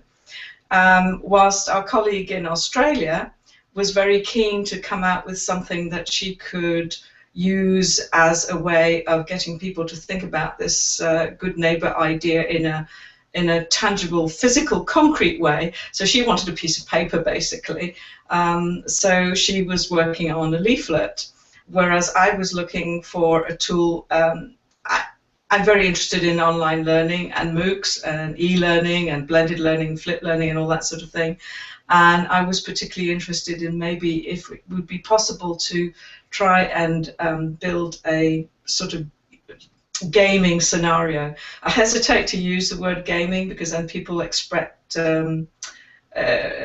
fantastic graphics and extremely long gameplay, whereas in the time that we were allowed, this wasn't possible. But the great thing about it was that I was able to do that, and we discussed it regularly, and I was able to include all the well, not all, but we included I included scenarios and situations from the discussions that we'd had. I included the videos that our Canadian colleague did, and I included the leaflet that our Australian colleague did. So in the end, the whole thing came together in one tool, which is the game, which is called Good Neighbours, and which basically means that you have to choose various actions. You take on the role either as an established neighbour who sees that there are new people coming in, or as a new neighbour who's trying to establish themselves. And so it's a little scenario game. We've included the videos, we've included the leaflet, and we've included situations which all of us came up with. And as far as the process is concerned, I think we were all following the course on edX, but I think the two things, the group process and the edX course, became sort of divergent. And if you ever go into our team room on edX, you'd think that nothing had happened. But that was because we had migrated to a Facebook group, and basically most of the work went on in Facebook and Skype. So questions. It's difficult to know what questions to put, because ours is not a project that is going to change the world.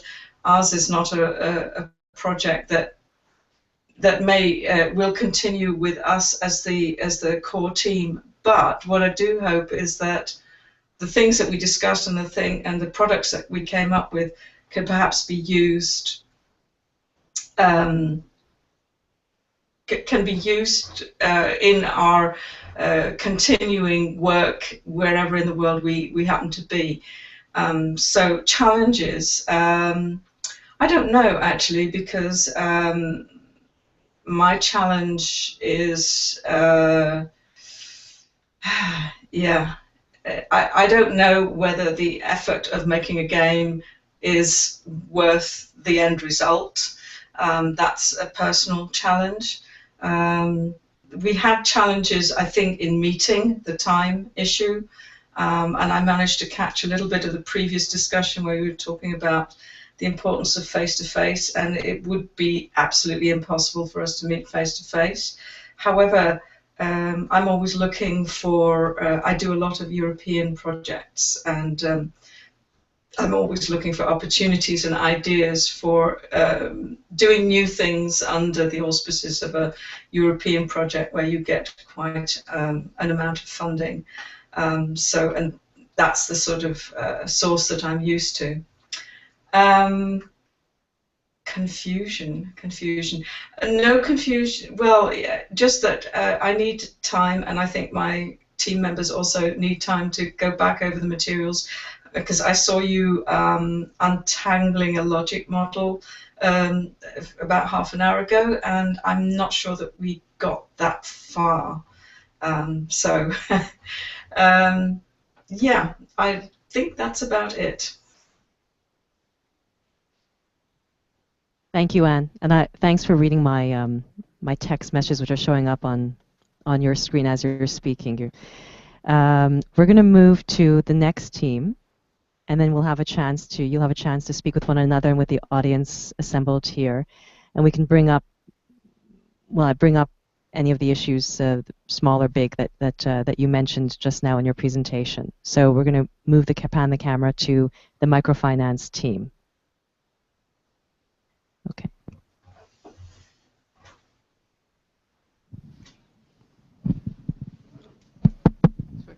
And we'll have a PowerPoint presentation from the microfinance team, which we're going to pull up. Okay. So good afternoon. My team, group team, is microfinance in North America for local communities, and we are basing ourselves on the case study of ASEM, a nonprofit for which the 4 team members work for. And so we are 4. We have Indu, we have Marta, we have Mamadou, who couldn't be here, and there's myself, Xiomara.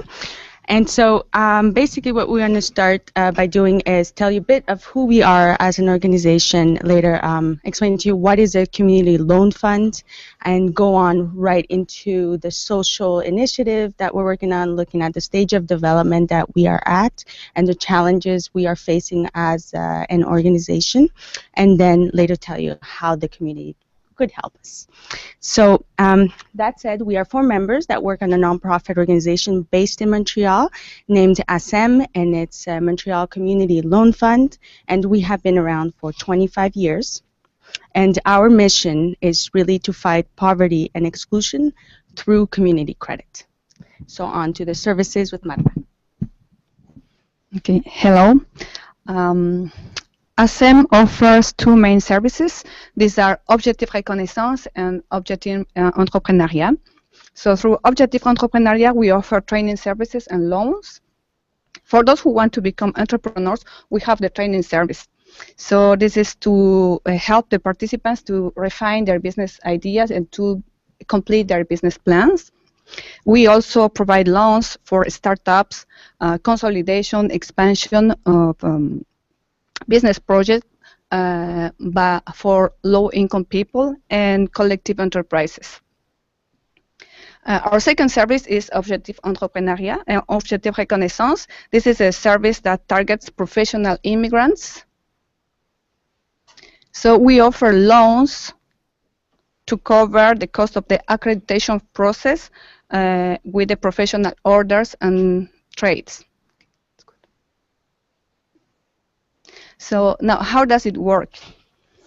We count on investors which are looking for not only a financial return, but also for social returns. So they provide us with funds which are carefully managed by ASEM in order to finance sustainable projects and to create positive impacts in the community in Montreal.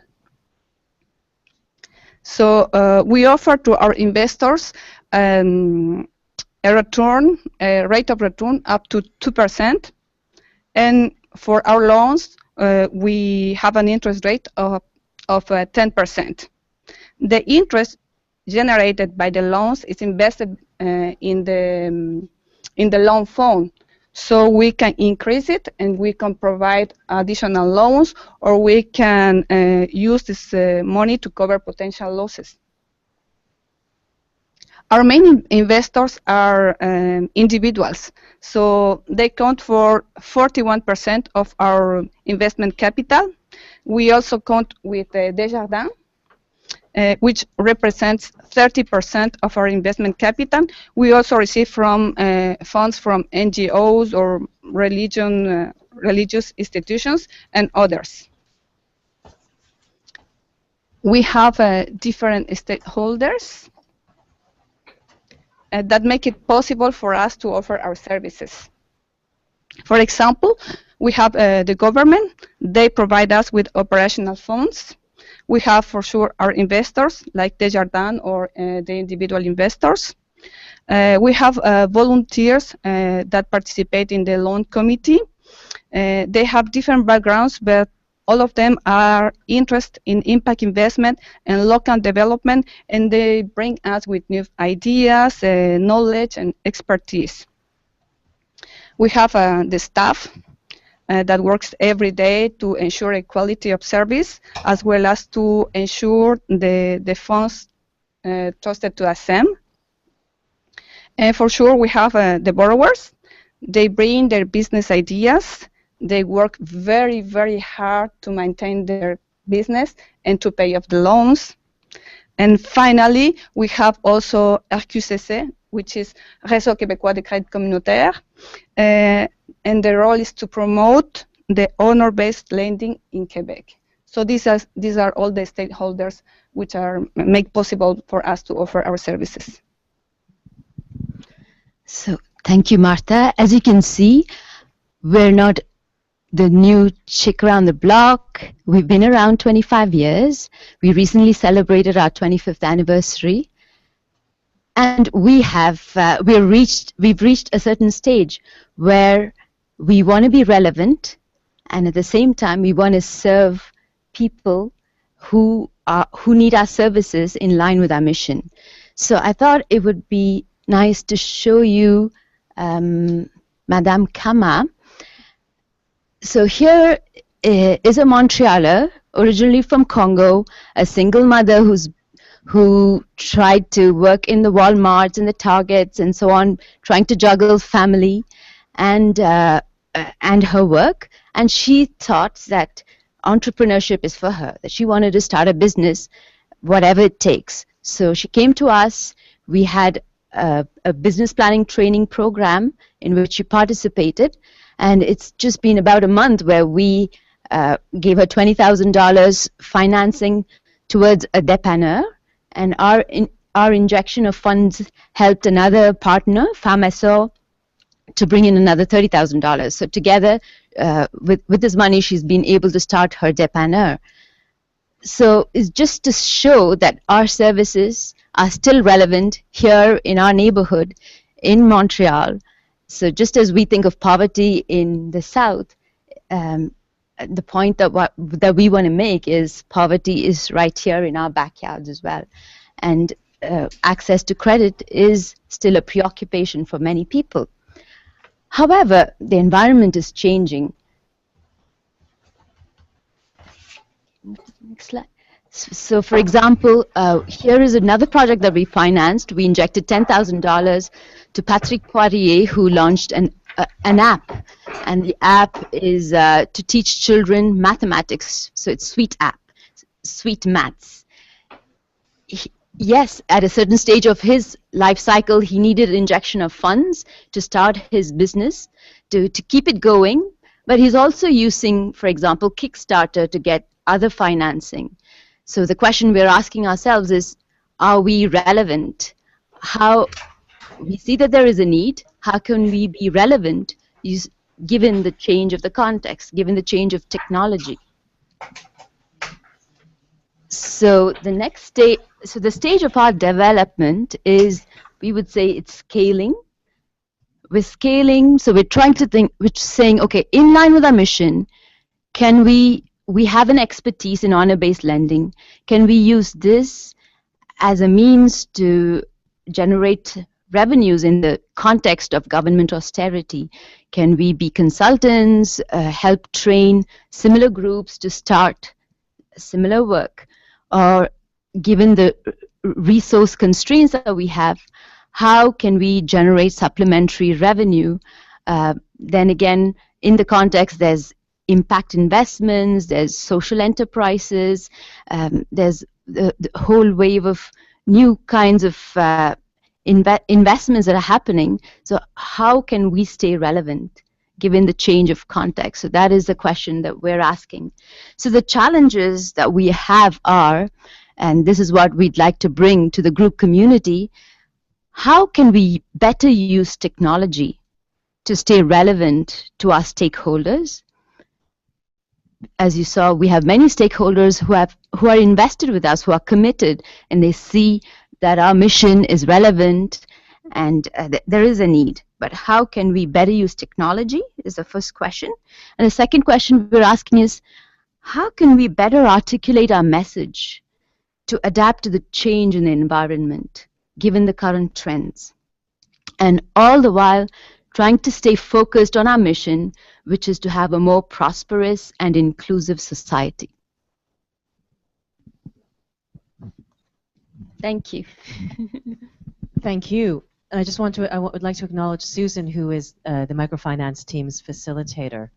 She's been present and she's one of the co-organizers of this event as well. Microfinance and teaching culture, and Zaumera, Marta, and Indu, thank you for presenting an overview of your initiative and for focusing in on the particular areas of not so much, well, concern, yes, in the sense that you're now asking us, well, what do you think about this? How can, Indu, you just ended with, how can we better use technology and adapt given the new and changing landscape? It's a very general way of putting it, forgive me, you put it much more succinctly. And exactly, so let's now open up the conversation to, of course, Anne, let's bring you back in more directly. It's 3 o'clock on my clock, 3 o'clock here in Montreal.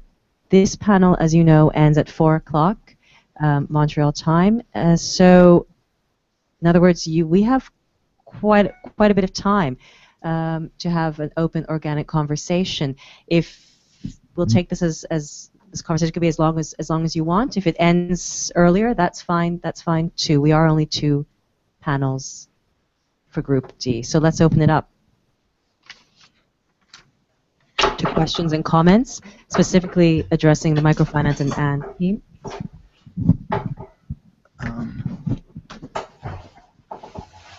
I assume this is for like both of the presentations. I don't have any suggestions for you, but this sounds like I can imagine the group co-creators salivating over your team, because it seems to me this is exactly the kind of thing that they wanted to do. So that's really great. I mean, my assumption is that the idea was to bring in different people from a group and help them go through the various processes of funding and scaling and assessing. And so it sounds like you guys are a perfect fit for this group. Let me say on the last panel, creating good neighbors and using a game to do it. On our team, Renato Orozco down in Brazil, his nonprofit trying to get local citizens more involved in the governance of their cities. His team created a game for the environment. It was like the players started out with seeds, and the idea was to get all the seeds to a certain place without losing them all. But anyways, it was extremely sophisticated. It was a board game. It had the moves, the interactions between the players, and all kinds of scenarios. And he showed me a copy of it, and it's very, very sophisticated. They produced it. It's very, very professionally produced. It's great. And they went through the decision not to go with a major game maker, but to do it on their own. So somehow they designed the whole thing, and they had a prototype made, and it's really great. It's very successful. well, the prototype is very successful. They're going to try to distribute it in the 35 cities around Belo Horizonte in Brazil to help local, to help, I guess, bring environmental consciousness, ecological consciousness to local citizens. But I would suggest, if you're at the point where you're trying to decide whether to proceed with this, how to proceed with this, I think you could have a very fruitful conversation with Renato. His name is Renato Orozco. It's RENATO OROZCO. Renato Orozco. If you look him up on Facebook, you'll come up with his Facebook page and possibly our transition page as well. So. Thank you very much. I'll certainly follow it up, definitely. Can I, Anne? Anne, could I ask you a question, just so I could understand better what it is you're doing? Could you just give an example of where the prototype would be applicable, like the challenge that the prototype would help to solve or move ahead? I think it's basically about getting people to think about interacting with their neighbors more, because we had some examples within the team where we knew that new people had moved in, but people were not doing very much to actually make these people welcome. So it's more of an awareness raising exercise really than anything. So yeah, that's the basic challenge is an awareness raising exercise. I mean, for example, we have a friend who lives nearby here in Denmark, and she knows that there's a Syrian refugee who's moved in opposite her. And as far as I know, she hasn't been over to see him, and she just tells us scary stories that he has the light on all night. And I'm thinking, well, you know, it would be great if you could make people think, and just to make a very casual approach. So it's basically just an awareness raising exercise, or an awareness raising tool. Okay, so is it to specifically to welcome somebody who moves in close to you, who may not have a connection, to be the equivalent of what they used to have, they probably still do in the U.S., called Welcome Wagon? Yes, but it's not the Welcome Wagon itself. It is more an awareness raising exercise.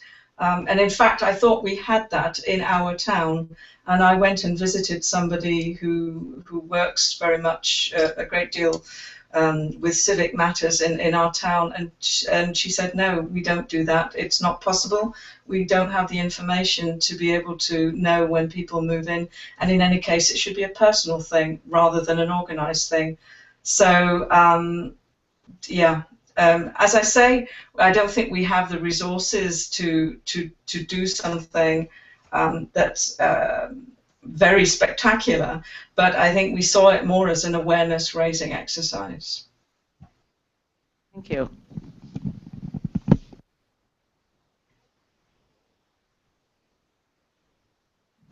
Thank you. I have comments for both groups. So we'll start with Anne, since we'll close the loop there. In a class that I teach on social entrepreneurship, the theme this semester was smart, happy, resilient cities, and each group was tasked to come up with an early stage social innovation plan, and a group of 5 young men were brainstorming ideas on how to create a happier city in Montreal, and through the course of brainstorming, they realized that 2 of the 5 members were actually neighbors in the same apartment building but had never met before. So they decided to address the issue of the community within a building. And they've developed an app for their phone that will allow community building to take place in each building, and they plan to, pursue this. It's caught on fire for them. So I would really like to put you guys in touch in case there's any learning from either side. Also, I just think about the transition movement, which exists in multiple cities around the world at this point, right? And I think that in addition to transitioning to a post-fuel economy, part of the spiritual nature of the transition movement is to create community. So I just wonder whether or not there's an opportunity to leverage your tool within the transition movement as early adopters, and then see if there's a possibility for that to grow from there. I think the idea of, and I'm going to channel some Marshall Gantz here. I don't know if you watched the Marshall Gantz conversation that he had with a young man named David Zangwill, who is the co-chair or the co-founder of the Silent Disco Squad. Does this video ring a bell to you? And if not, I might ask you to just try to look for it in the scaling session, I think it was, where Marshall challenges this young man and says, "Are you being sufficiently ambitious?"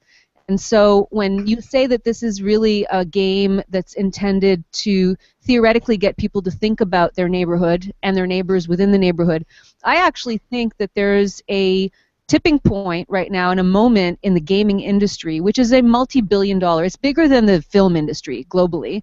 More people are spending more time on games and in virtual reality settings than in real life, the math shows, especially with young kids. I think that there's an appetite among gaming companies to create pro-social games. I know Ubisoft here in Montreal, I've had conversations about, games on empathy. So I think that it's possible to develop the idea and actually pitch it to some gaming companies. I don't know what gaming company is in Denmark or close to you in Europe, but I think that there is an opportunity. People who are waiting in line can play games and develop pro-social thinking around neighborhoods, and then it can actually translate into real life. So I just offer that as ideas.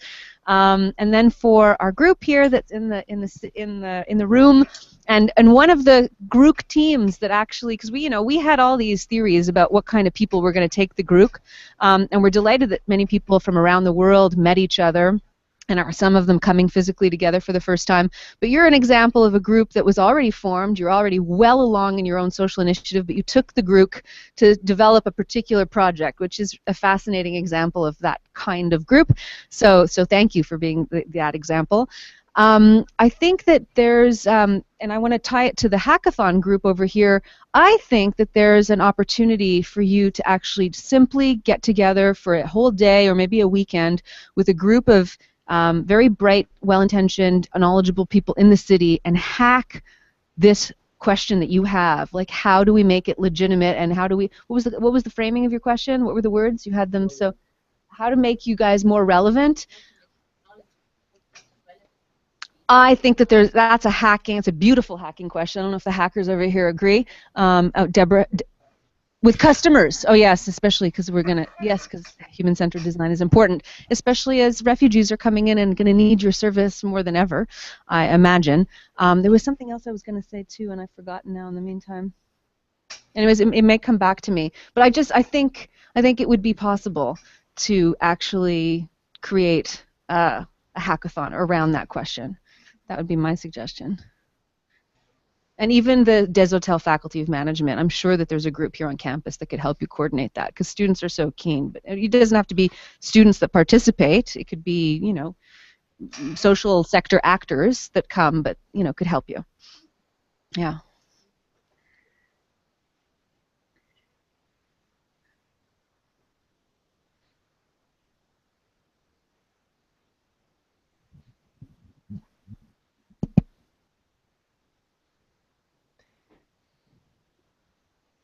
Okay, Frank is just sitting next to me. So it's around, it's about 3:11.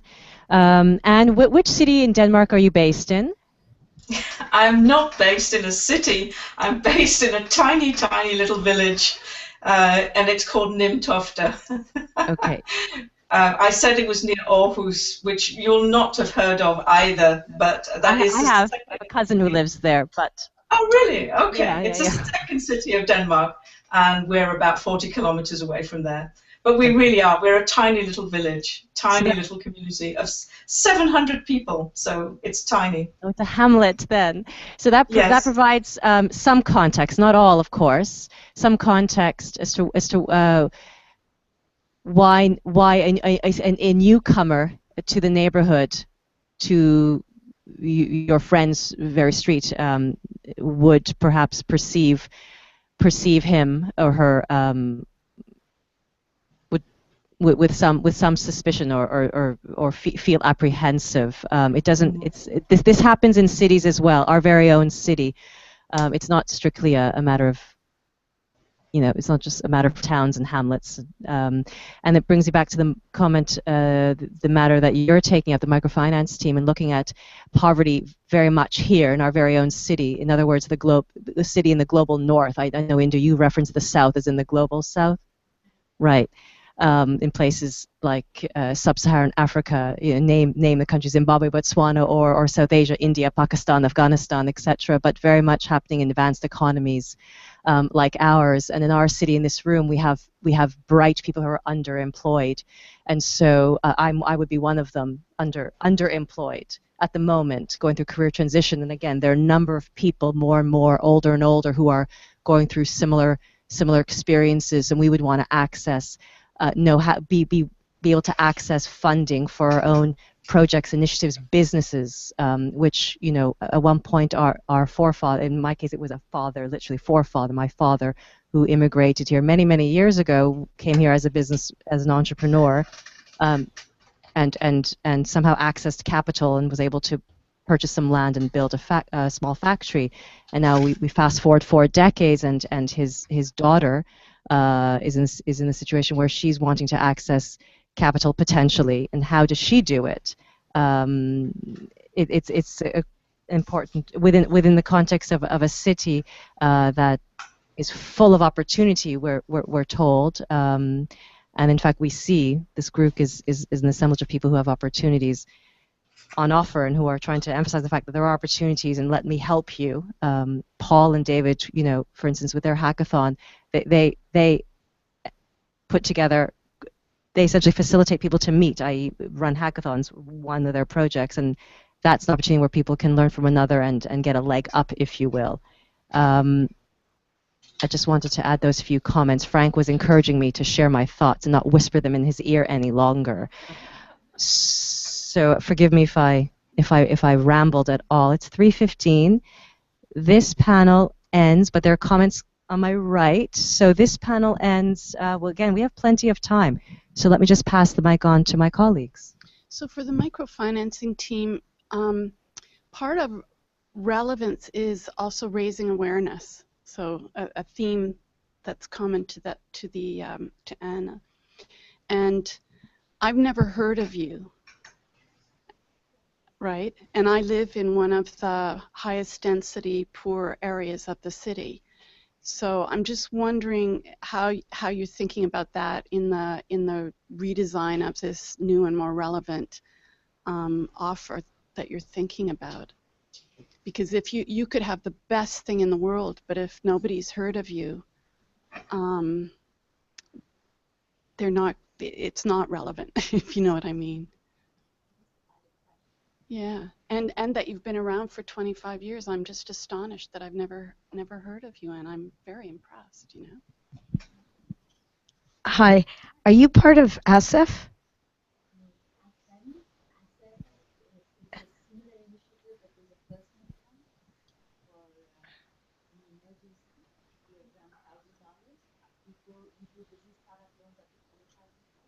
Okay. I thought maybe you were a branch of them, because I've certainly been hearing about them for many years.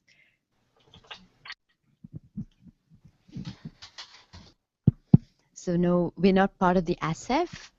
That's a different movement that's financed in part by Desautels.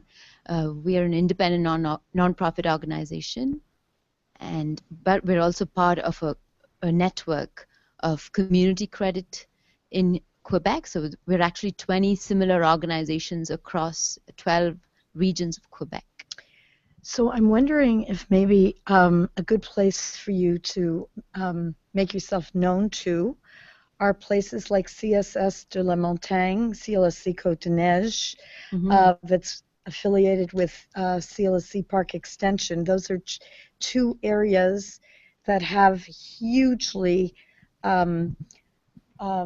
migrant populations, refugee claimants, new immigrants that would really like to know about you.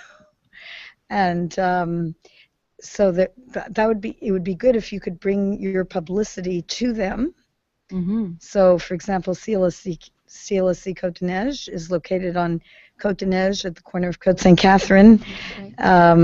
You might want to take a little trip over there or bring your publicity. Also, the branch that's the Park X branch, which is located, I think it's on Park Avenue or somewhere around there. They're affiliated. They're part of CSS de la Montagne that has now merged, has now become part of the Centre Intégré Services et Santé Socio L'Île de West.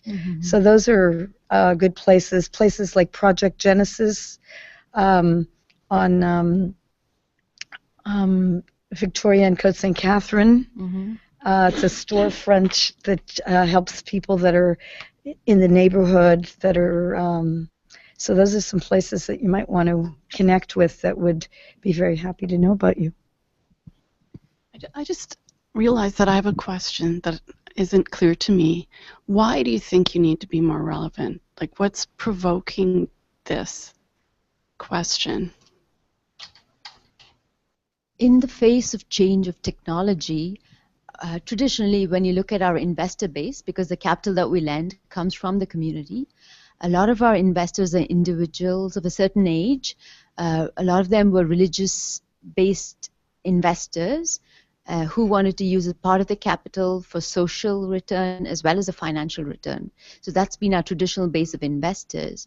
And with time, we need to get interest with younger investors who also have the same preoccupation. They want to have a social return, and maybe they think of Kiva to invest $25 to buy a goat in India, but they don't think maybe that here we have an organization right in our backyards to help people in our community. So yeah, we just had goats a couple of hours ago. Now I'm going to forget what they're called. Oh, have you heard of Nexus Canada?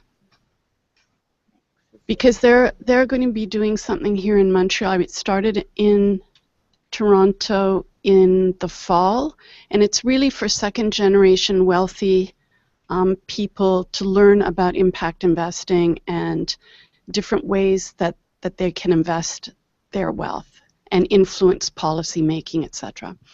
And I was speaking to somebody from that group, and the two themes in Toronto that came up, if I'm not mistaken, one was poverty and the other one was education. And if they're going to have a meeting here in Montreal, you may want to see how you can maybe be involved in that, or at least follow what comes out of that. And so if you look up Nexus Canada, I think it's called Youth Summit or something like that. I think anyway, it's a whole new group of people that may not be aware that you exist, and yeah. So it's not getting demand from the poor that is the problem. It's getting the it's both. It's both. Okay. Like you were saying, yes, we're around 25 years, but most of our references come by word of mouth. So it's about somebody who's received a service will talk to the person in their community and so on. And it's the same with our investors. So we do different outreach initiatives. We go meet. We partner up with a lot of local organizations. But again, information needs to be constantly renewed because there's a turnover of staff, etc. And organizations like ours are we're cash strapped. So in terms of publicity, we don't have enormous amount of resources in that. So that's where technology can come in. Yes, we have our Facebook page, we have our LinkedIn page, we have Twitter and so on, but we're trying a bit of everything, but it's a constant challenge, and it's a question we're constantly asking ourselves. Yeah. Thank you. Thank you. I was part of a foundation program that brings scholars to Montreal for like 10 months and with their own projects, and they've been doing that for the last 10 years, and they said, yeah, there's some things that work, there's some things that don't work, and there's a lot of more cool programs around, like in the world and even in Canada. So what can we do now? And they actually, what they did, they were having that conversation for a couple of years, and then at one point they say, you know what, we should stop doing what we're doing.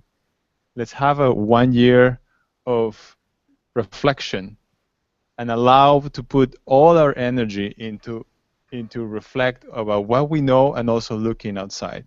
And I think it's the McConnell Foundation that actually helps organizations to go through that process, not only financially, but also they have a process for the organization to reflect on the experience. And I think it's called InnoWeave, right, Anita?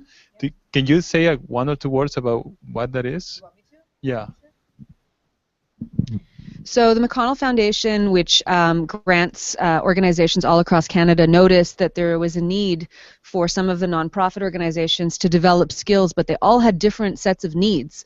So that they developed this InnoWeave platform, which actually is 9 different programs and modules addressing different needs. And that kind of reminds me about something that I wanted to share with you. You wanted to articulate it clearly what you're doing, and you may want to actually pursue the strategic clarity module.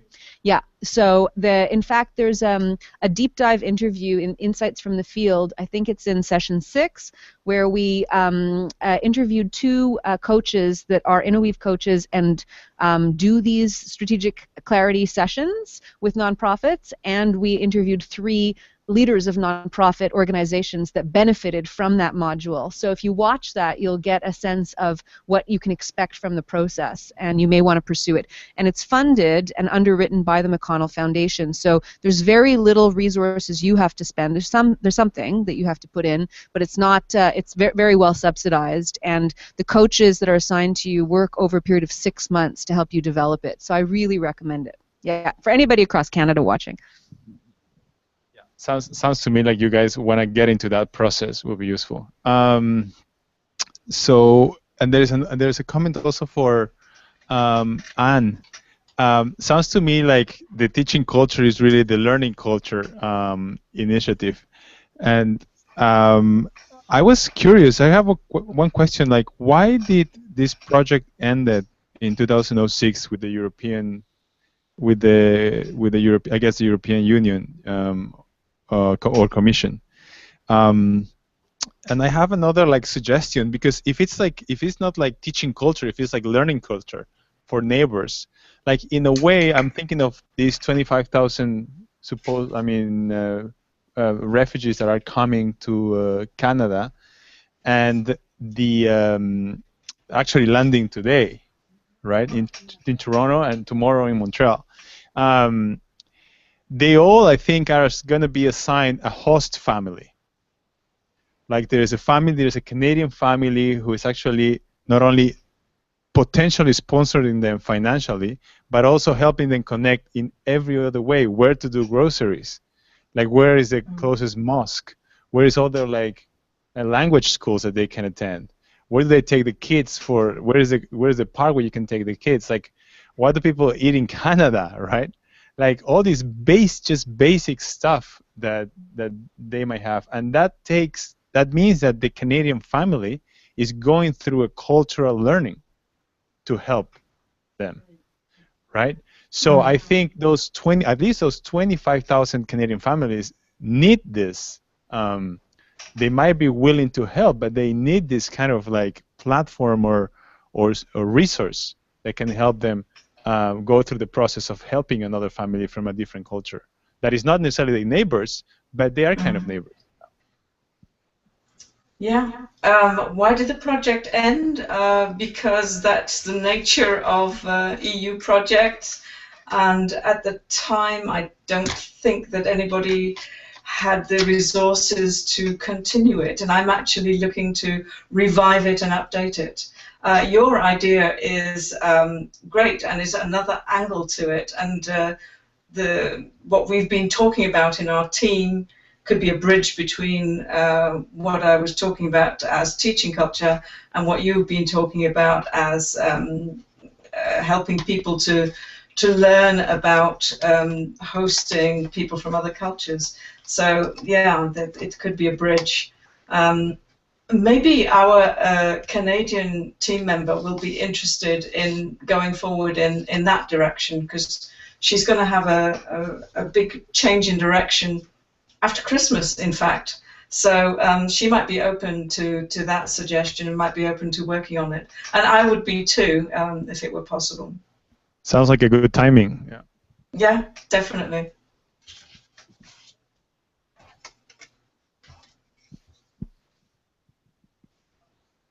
And I'm wondering if the reason EU funding fell, I mean, I know it's the nature of funding, but I wonder if it happened around 2006. I remember you mentioned that in your brief, and Carlos just referenced that date. If it weren't because there were a number of conservative governments, from Sarkozy to Cameron, who were coming into power then. Anyways, so we're at 3:30, nearly 3:30. How are you feeling, Anne, and our microfinance team? Forgive me. I have a tricky first name as well. Ziamara and Marta, how are you feeling? Okay. We can certainly press on. How much, may I ask, how much time, because again, it's 3:30, and because there are only two teams in this panel, you have the luxury of time. Time is on your side, in other words. So I can even ask just the room. Paul, David, hello, hello. New faces. I know you're familiar to many people assembled here. Deb, Anita, Anand, who's sitting in the back quietly this whole time, he's a Greek learner. Not at all. Sashkia's pointing the camera at you, Anand. There we go. Anand has some comments to make. Well, have you guys thought about the Startup Canada platform?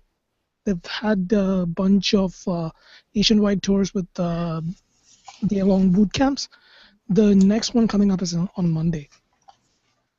Mars Discovery District, Toronto. I'm headed that. Might be something you. So the Mars Discovery District. They also have the Mars Center for Impact Investment. Might be a good resource for you guys.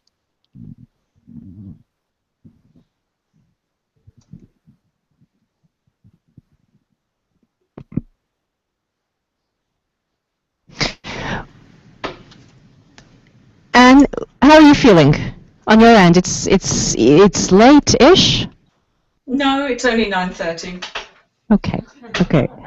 I'm fine. What's on the tube? What's on the telly at 9:30? I have no idea. My TV watching has plummeted in the last couple of years. Okay, I jest. Would you like to stay? Do you have any questions? Deb is asking if you have any questions for us, for the facilitators, the course co-designers. There are three of them here, as you know, Carlos, Anita, and Leslie. There are some fellow participants in here, Frank and Sashka, our tech team. No, in all our microfinance team. In all seriousness, any questions at all? Any questions at all for us? No, not really. I'm very impressed. I'm a MOOCaholic, so I have wide experience of different sort of MOOCs, and I really like what you've done, and I hope that I get the time to revisit a lot of your materials. Yeah, I don't have any questions except perhaps a technical one, because as I ran, or I didn't run, but I was in a team that was helping to run a MOOC earlier this year. We also wanted to have people working in groups, and it was the most problematic part of the whole enterprise. And so, for example, as working as a team in this group, it's been not easy. We decided very early on that edX was not going to be very helpful for us working as a team. And it's also quite difficult for you to see the teamwork, I think. The facilitators followed us to the Facebook group, so that was fine. But also we didn't really get a feel for what the other teams were doing. So I've sort of had the experience from both ends this year. The frustration of being a facilitator on another MOOC where we wanted people to work in groups, and then the perspective from working in a team with your course, where, as I said before, the materials seem quite separate to the process, and sometimes you get engrossed in the materials and forget about the team process, and sometimes you get engrossed in the team process and forget that, oh yeah, we've got some new materials to look at. So yeah, it's just the group aspect of MOOCs that really intrigues me, but that's a little bit of a side issue, I guess. That's perfect, actually, because that's a question that now we have maybe 20 minutes to discuss something. I'd like to bring a topic to the table. If you have seen, all the sessions of the MOOC were actually recorded here on the 6th floor with the real audience, most of the videos, right? And we had almost 70 participants who were part of that process. And that's when a group of them that came to all the sessions, they would call themselves the education team, because they're all interested in education. And they went all through all the sessions in the room. And that Susan is one of them, and Lucas was one of them who was here. That's how the idea, so the idea was, how can they, at the end of the 6 tapings, they came to us and said, we want to help the MOOC. And that's when we were thinking, how can they help? And they say, well, they already know all the content, so maybe we can have them being teaching assistants, right? And they were all like super willing to be, and that's how the idea of facilitators came. So the facilitators came from a first version of the group and how to integrate that people into a new version of the group that actually was improved because had the facilitators on it. So I'm saying this story to say, how can we do the same? And you guys have been working and participating in this group 1.0. So from your point of view, what would you do for group 2.0, and how can you that already went through the experience help or be part of that group 2.0?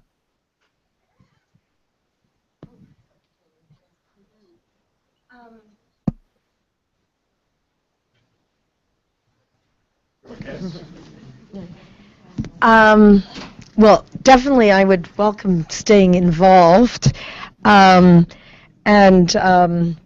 I think it would be good to have more support when you have this kind of a group course. I think everything you've put together is absolutely amazing. But for we have 6 people in our group. I recruited 4, and the last one found us online. And 5 of us are in Montreal, and 1 is about 2 hours away. We met weekly, at least weekly, but it was a challenge, even being in the same city. And it was so great to be able to go to the Espace Esplanade to meet everybody, and then we would come whoever was available. So Steve and I went a few times. We had a meeting there. We went about 3 times. So it is. I think you need support, a lot of support. I think you need a lot of support. Yeah, because it is a very new process. Even for, I'm a group addict, and lots of experience with groups and organizations, and but also with the MOOCs. I'm definitely a MOOC addict, and we've done several, and etc. So, but I think this is so different. This one is so different. It's good to be able to have more contact. I think that's why it's amazing that you did these live sessions that we could watch. Even before we could get here, we had this on, and between all the things we were doing, we were trying to be tuned in with all of you. So these live things are amazing. The fact that we could be here today. But I think this kind of thing, and there's a tremendous bond there were a lot of bonds in our group before, but the tremendous bond on working on something like this together. But I think it would be really good to support people to feel that they're on the right track, and to answer questions, maybe even to have more direct contact even. I think maybe you didn't have enough people to really support you, to give, we were feeling a little bit jealous that you facilitators and staff were meeting regularly, and we wanted to be a part of it. And it was so great to have Clelia and to have that spot. I mean, anything that was like the fact that we met you that first time when we showed up, and we'd watch everything on the social, on the Facebook page, and follow all the stuff you were doing.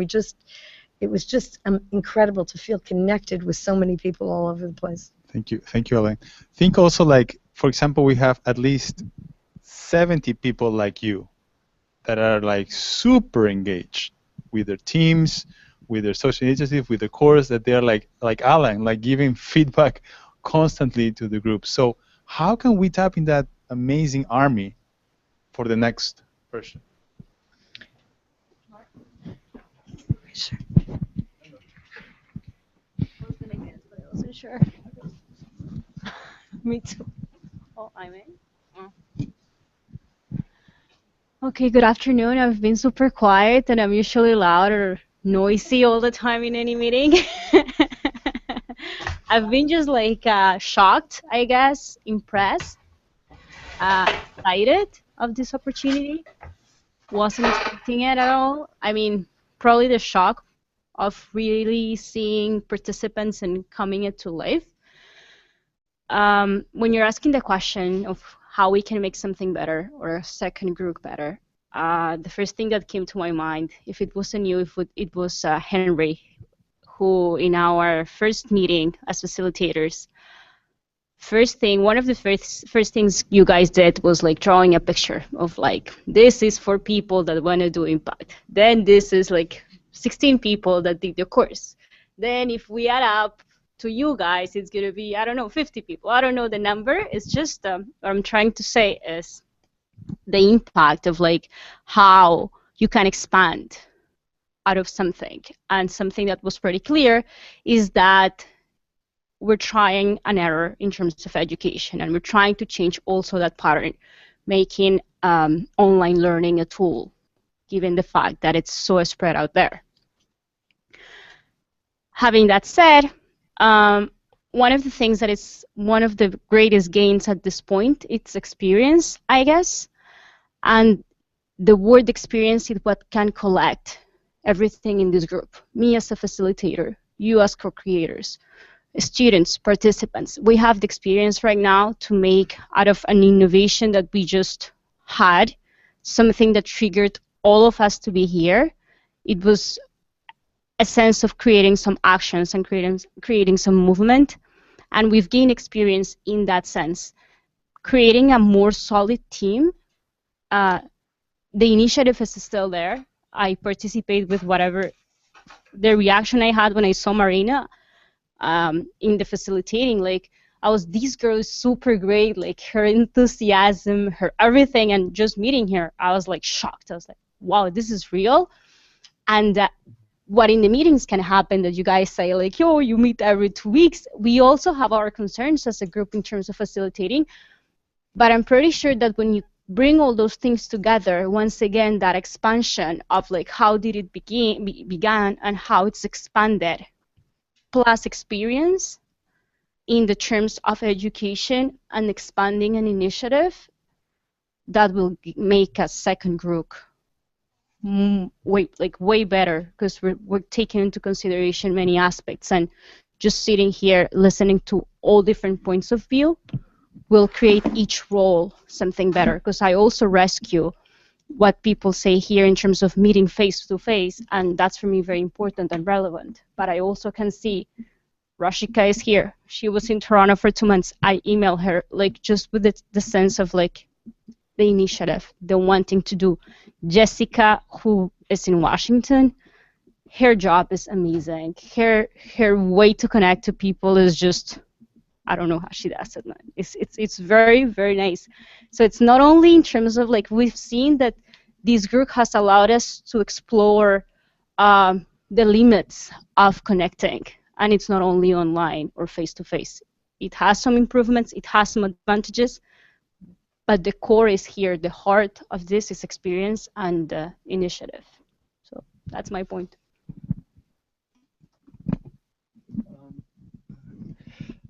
I think this is really two questions. One, how can the participants be more involved in the next designing of Group 2.0, I guess. I want to focus a little bit more on how the facilitators can be involved in the co-creating team. The last effort like this I was involved in really was very, very promising up front and really didn't work out.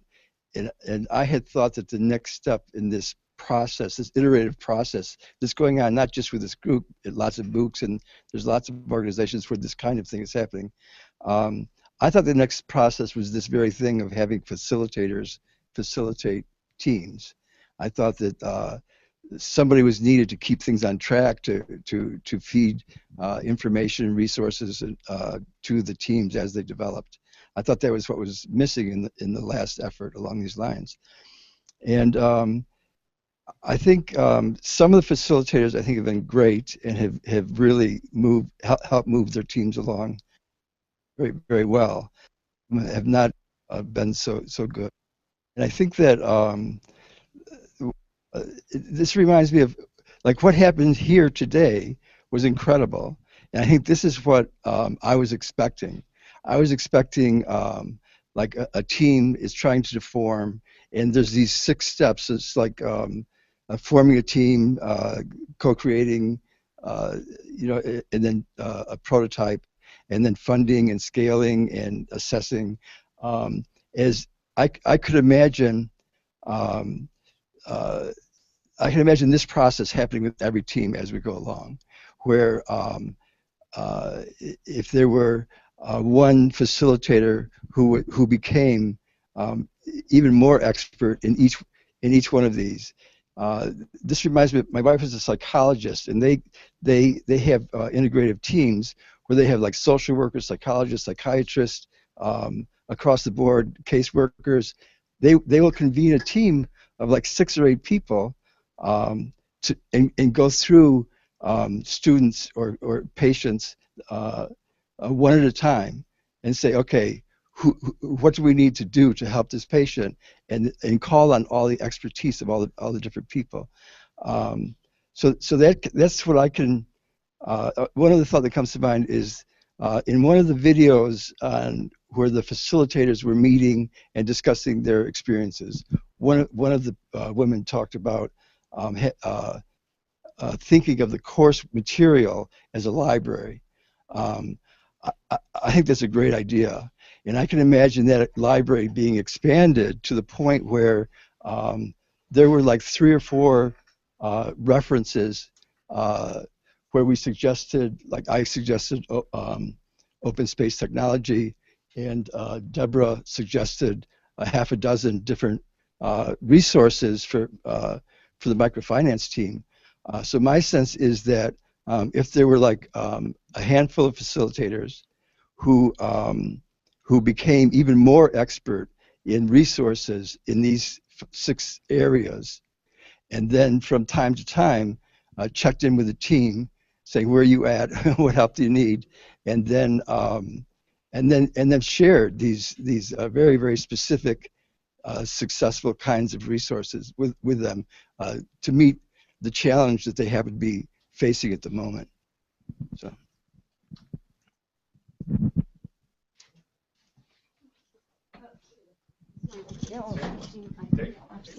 Okay. Sure. Sure. So can I ask in 10 words, what is the question we have to answer now?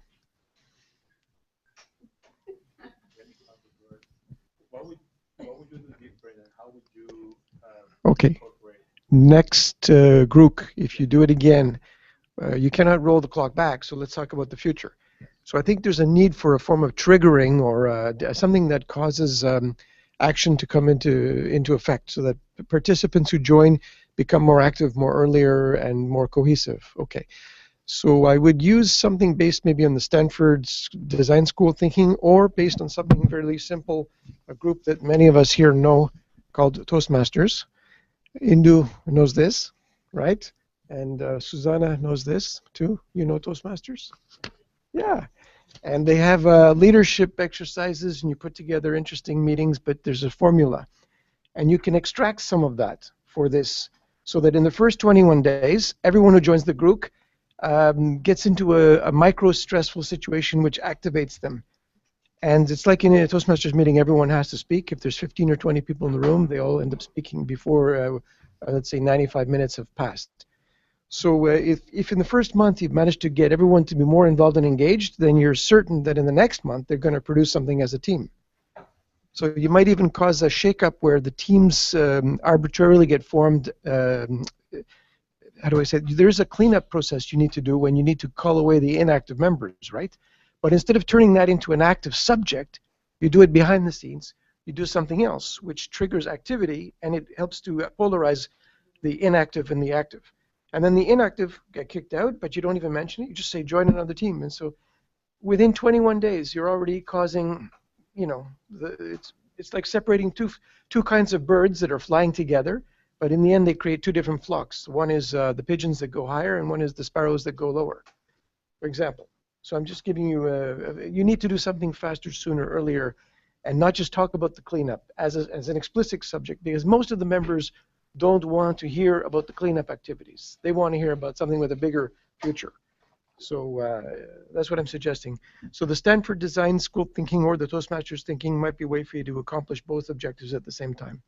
That's my input. I'll add that there's at every different session there was a different focus topic, and everybody came in at a different level. It might help. Some MOOCs operate this way where you just give all the content free day one. You help people figure out where they are in the process, and then they pick up an assignment that okay, you know what, resourcing is my thing. That's the one part that I don't know anything about, or I'm trying to figure out. I'm going to focus on this.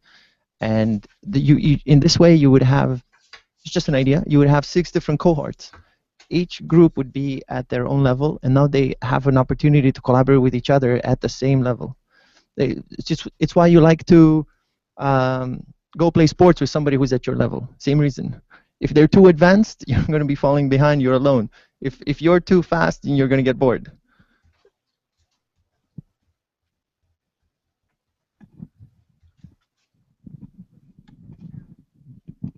Okay, so mine was basically I like the flexibility of it. I like that some sessions you had short videos, longer videos, and that was really flexible for me to follow when I had time.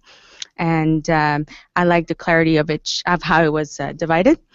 In terms of perhaps things that could be interesting to look into, I would say maybe at the beginning for people that are based in the same city, perhaps there might be a way to explore a way to centralize the people that are locally based so they can get together, because I think perhaps being in the same city is a little easier, and that's kind of what motivated us, because we figured it might be a little bit easier to be able to exchange on the group charges.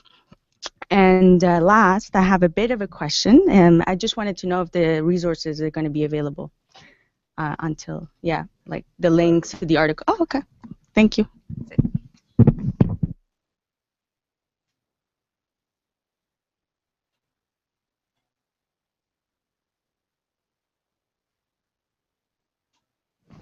Get my spot. Ruchika put me out to this, so she wanted a perspective from sort of the video person who has been involved in all the other MOOCs that McGill has produced.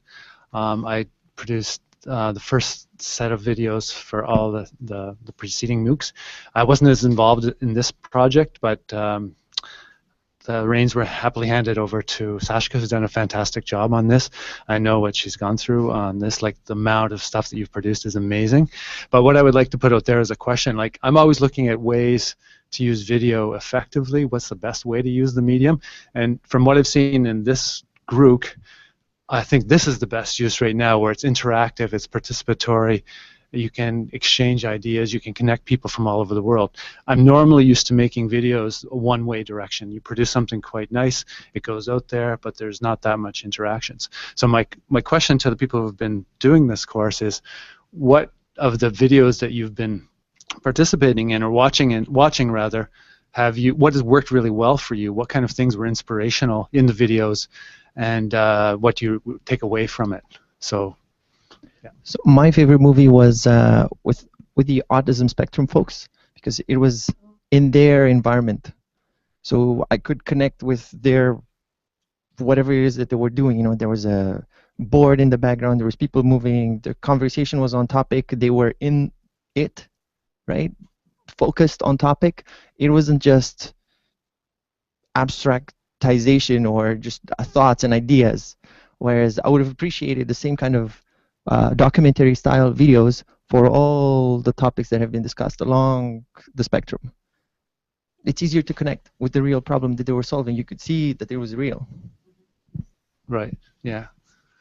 Okay, any other thoughts on that? Okay.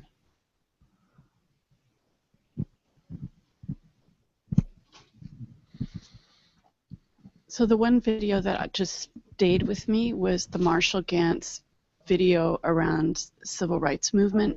Yeah. Partly because I thought it was surprising to me. I didn't know.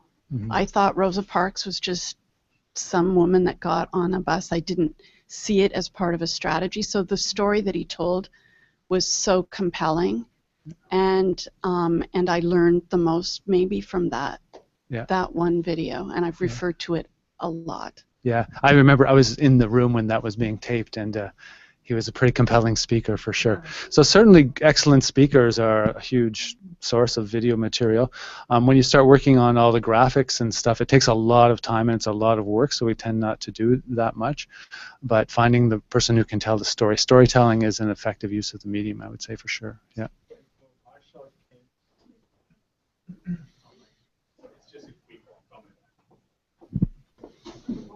Yeah, we want to hear it. Actually, Marshall arrived from Harvard and he didn't know what was walking into. He just arrived and he sensed the room, he saw the groups, he talked with a few of them, heard a couple of talks, and he says, these are the two stories I want. And that was amazing. Plus that he was part of that. He not only studied it, he was part of it. Yeah.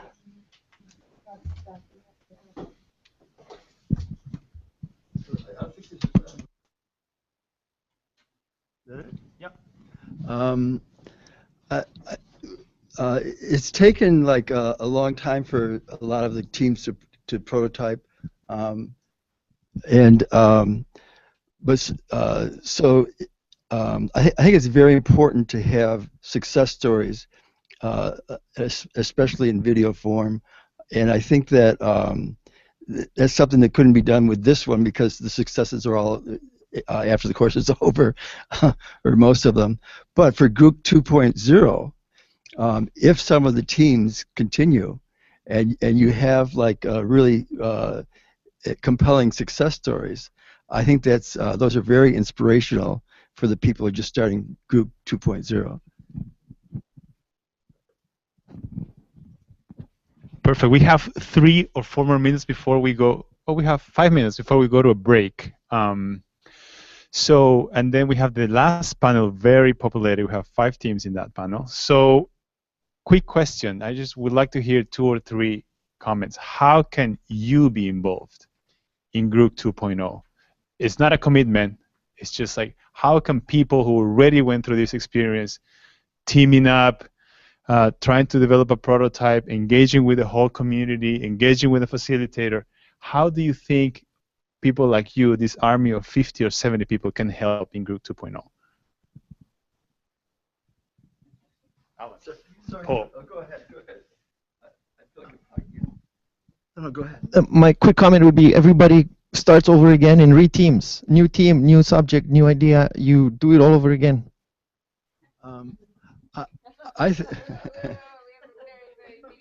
Wait. I think it's good to leave options. I think it would be good to continue. We feel like we're just getting started. So, you know, I found you. Then I had to go out and recruit these people. You know, and I got some really good people in there, but it took a while. So we'd like to continue. Oh, sorry. We'd like to continue, and we'd like to stay involved. We're still working on this. But I don't want to see everything too structured either. We're not children. We're very capable, but we want facilitators. Maybe we could be facilitators. We don't want to commit to too huge, take on more than we can handle. But you need people to be available when we need you, when there's an issue. We don't need you. We're all very capable. We want to be autonomous. We want to do our own things. We want to be subversive. We want to whatever. We appreciate all of you and everything that you've brought together. We want to be part of this community, but we want to continue. It's just the beginning. So it's good to have options. You can have new people coming in, but we should continue. I feel like it's too soon to, you know, till I recruited some people, until we started to, you know, so.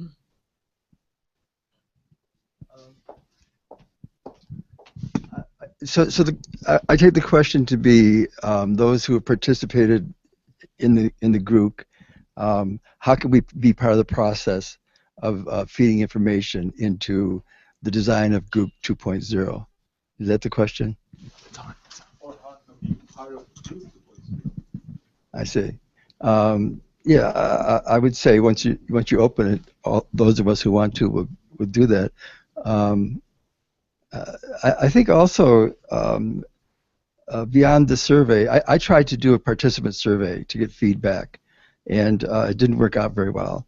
And I know the group had a survey that went out to everybody, and so that'll be helpful. But I think it would be nice to open some kind of space where those who participated can give more feedback, and maybe get some sense of how the design is going forward in designing Group 2.0, how it's going forward, maybe get some feedback and then offer some feedback as we go along. I don't know if there's any plans to do anything beyond the group Facebook as a platform for that. Oh, there's also the group blog. That might be a good platform for that. But I think it would help to send out an invitation to let people know that you're welcoming this kind of feedback and that they can be a part of the process. I think there's something that Luce and I have been talking about for the existing cohort, which came up again this morning with this social clinicking team, which is sort of shifting from facilitation to real coaching or to consulting at a deeper level for teams that need more support to move their initiative forward. Because I think even today we can see the wide range of where people are in I'm not even going to call it a course, but in their thinking, and there is a big desire to keep the group going, whatever that looks like. So Okay, thank you so much. With this, we're going to wrap up this panel. We have a 15-minute break, right? Thank you so much, Anne, for joining us.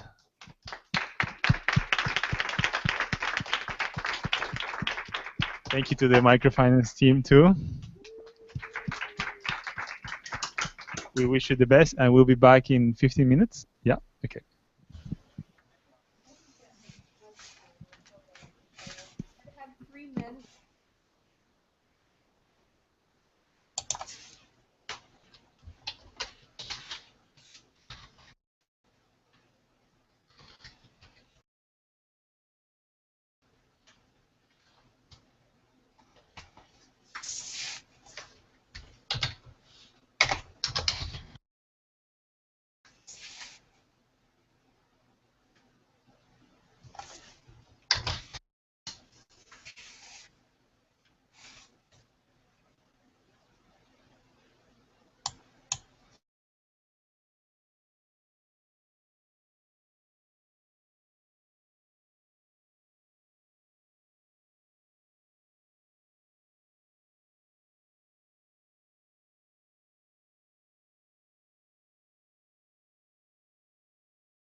Hi.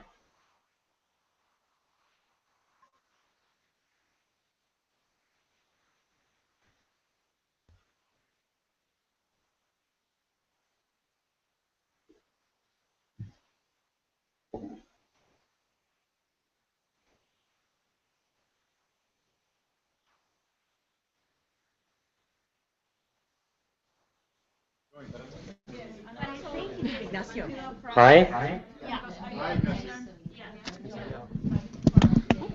Oh.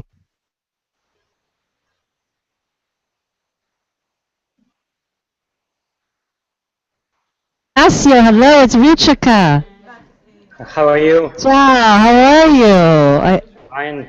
Where You? are you? I'm very well. Where are you living? In Spain. Where in Spain?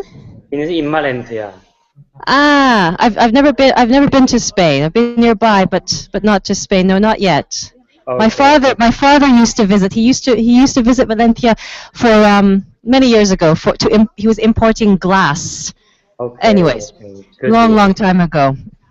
Long Okay. time ago. So So so nice ha- to meet you. Likewise, thank you for the email and for well just the exchange and for answering my questions. Um, Okay. so listen, I know it's late. I know you really wanted to join us earlier.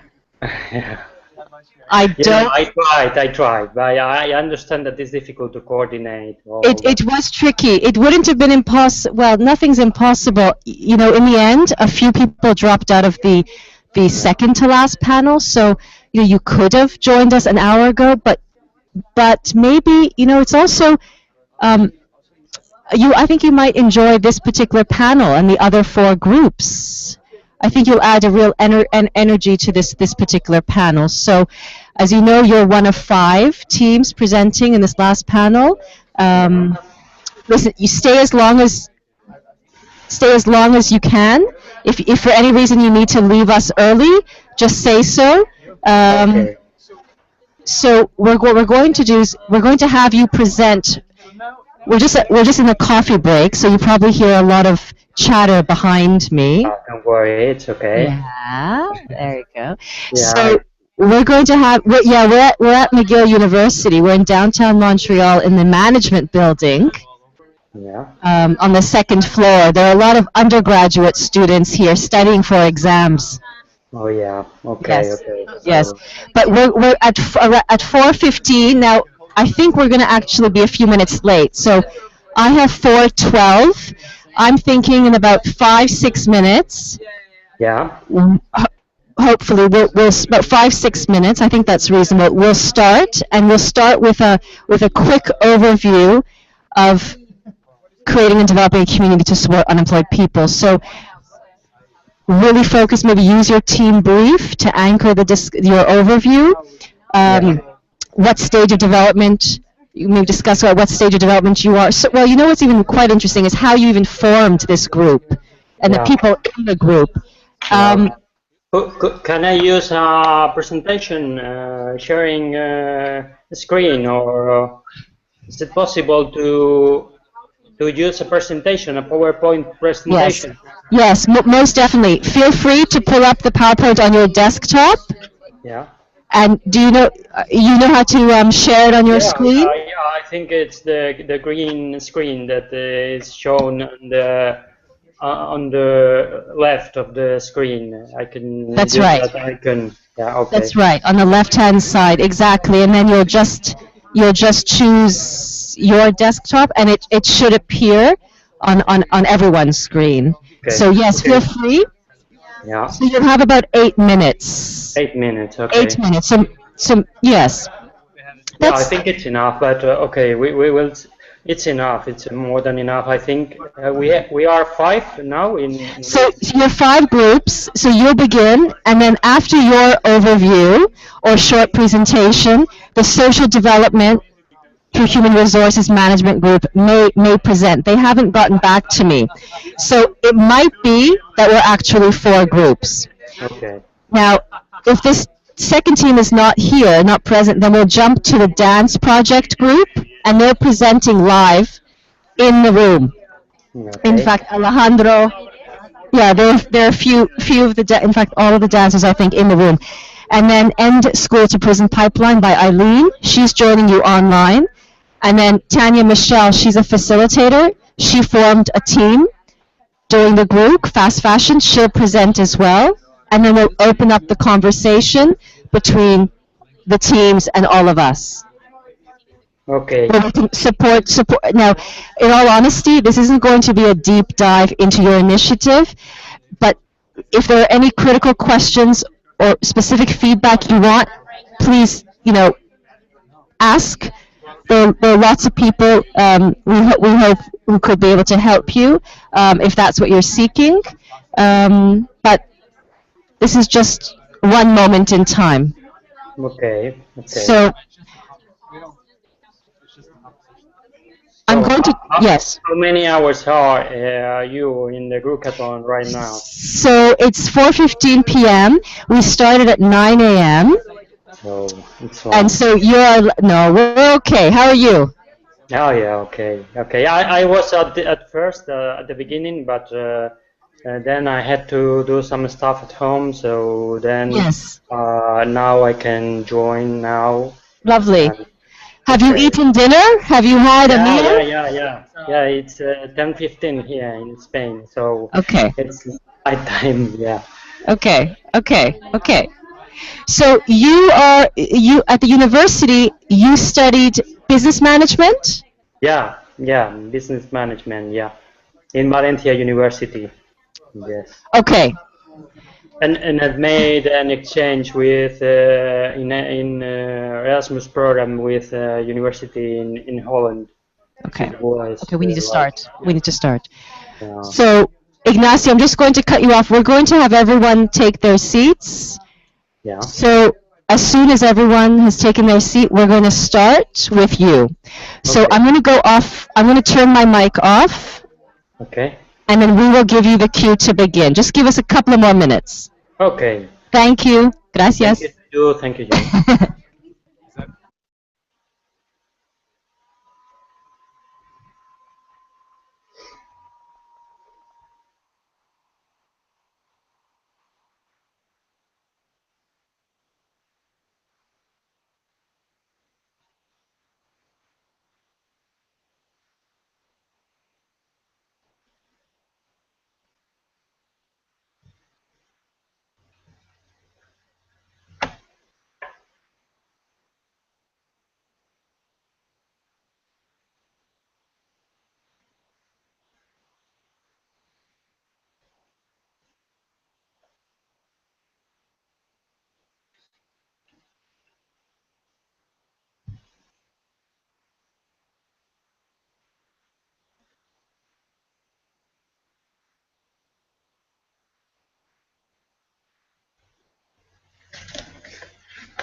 Okay, welcome back. Welcome back, group community, to Group E, our final panel discussion. We're set to begin a few minutes late. We just came off of a 15-minute break. A 15-minute break, so we're all ready to resume. We're going to just jump right in. We do have a jam-packed panel session. There are 5 teams. We have 4 who are accounted for. I sound like a mum. 4 who are accounted for. Our first brief presentation will be by Ignacio. He's in Valencia, Spain. His team is called Create and Develop. Sorry about that. Create and Develop a Community to Support Unemployed People. Something close to my heart. So Ignacio, why don't you just present your overview? We already chatted a few minutes ago during the break, so I think you're ready. Subsequent teams, they know the drill. They'll be presenting a brief overview. We have the pleasure, though, I have to say, of a live dance performance. So if you're viewing on the edX platform or YouTube, stay tuned. Don't tune out. Okay, so let's begin. Ignacio, do you want to start us off with an overview of your social initiative? Yes. Hi, everyone. I'm going to present the project. I will use a presentation, so I'm going to share the screen. I'm not sure. So click on the little green button on the top left side of your screen. So this green and okay. Do I have to choose the full screen or? Is your PowerPoint open and ready to go? No. Okay, open your PowerPoint first and get it ready. Okay, one moment. Okay. So. And when it's open, then you can go. Okay, I can choose now. You can choose it. Yeah. Okay. Okay. So. Oops. One moment. I don't know. One moment.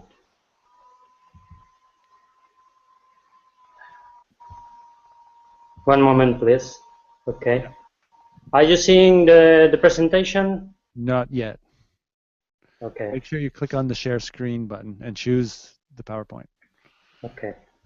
One moment, please. It must be something wrong because it's not running well. One moment. I will try again, and if not, I will leave it. Okay. Well, I don't know why it's not working, but okay. One moment, please. Okay. Yeah. Click on. It's not working. It's not working. I'm not sure why it's not working. Is it critical to your presentation? Because you could send it to us and we could display it. Okay. One moment. Okay. Okay. I will start anyway. I will start anyway. Okay.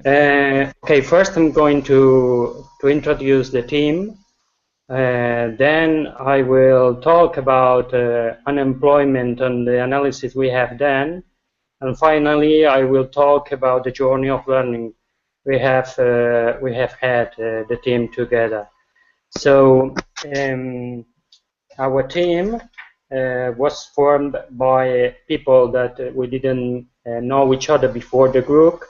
So we were people around the world that we didn't know each other. So we were 10. We get 10 members, but only 7 were participating or were starting to interact, to work. But finally, only 5 people were working really together to do the work. So it was Swarna from United States, Buka from Serbia, Marcela from Italy, and Teresa as well from Italy, and me, Ignacio, from Spain.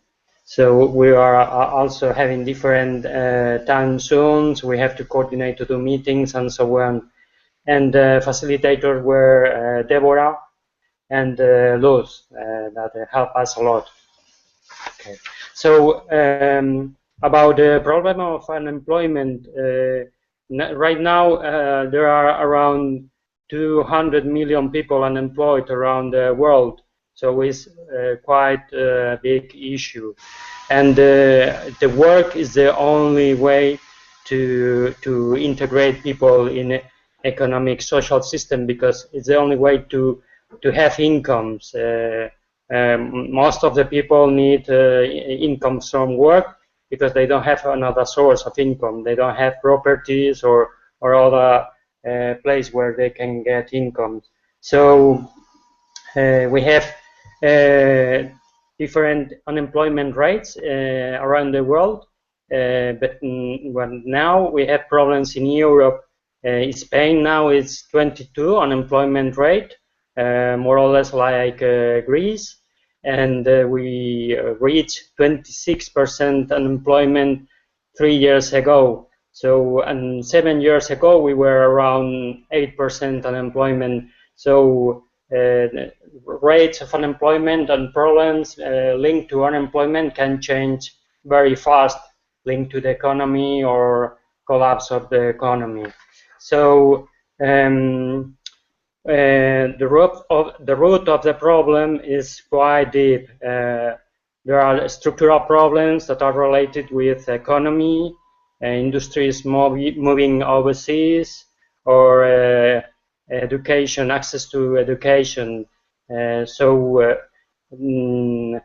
have frictional unemployment linked to mismatch between supply and demand of workers.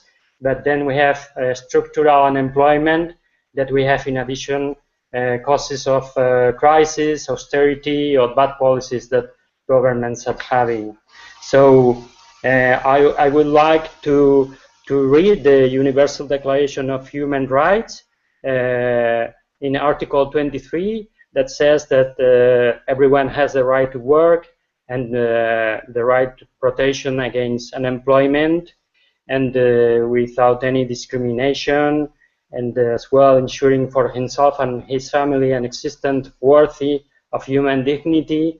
And some countries are not reaching that state of development of human rights. So what have been doing our team? Our team was working in the designing week, doing a brainstorming week. We try to find the unemployed needs. Sorry. So we focus the attention on the people, on the unemployed, and what needs they had. So they had personal needs, family needs, money needs, health needs, motivation needs, training needs, and not governments or other institutions are taking care of that needs. Personal needs are that's like feeling useful, engaging in meaningful work, or a friend to talk, who is ready to listen to you, and so it's so simple like this, but nobody's taking care of that. And we also try to do brainstorming about the reason, problems, and solutions for unemployment.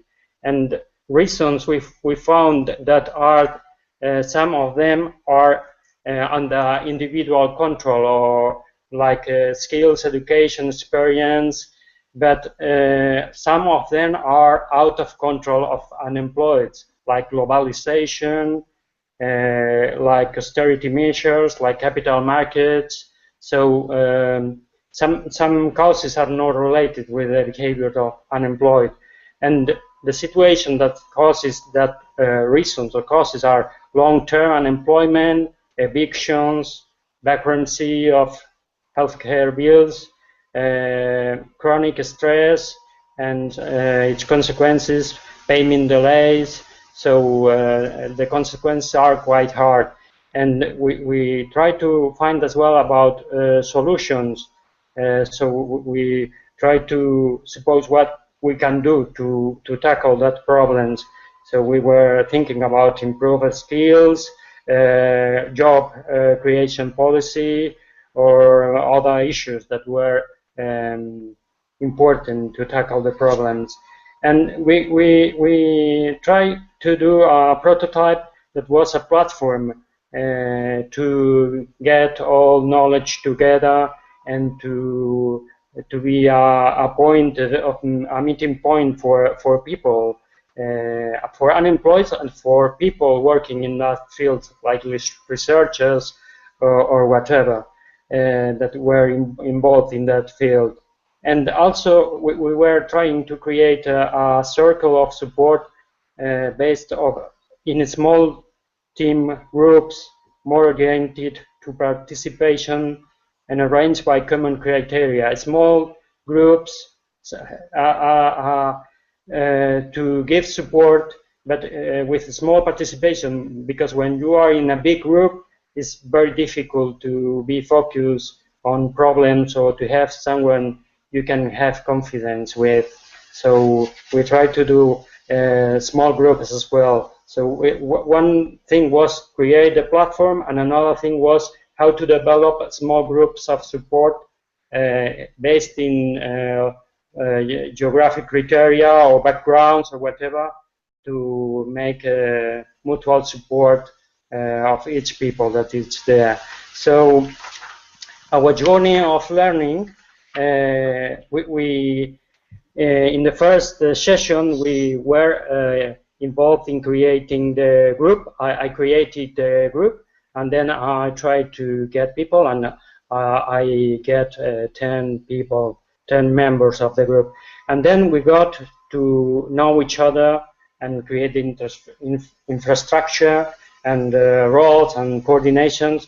But I think I was a little confused, because that week was talking about communityship against leadership, and sometimes I didn't know if it's right to have leadership or not. But if you don't get leadership to move on things, move forward things, nobody's doing nothing. But it was like a communityship, or it's about participation. But okay, if nobody do nothing, and we expect to do nothing, you can move things forward. So initiative or a role of move things forward, I think is quite important. I don't know if this is leadership or not, but I have doubts still. So then in the designing session, we were doing a brainstorming to have a big picture of the issue,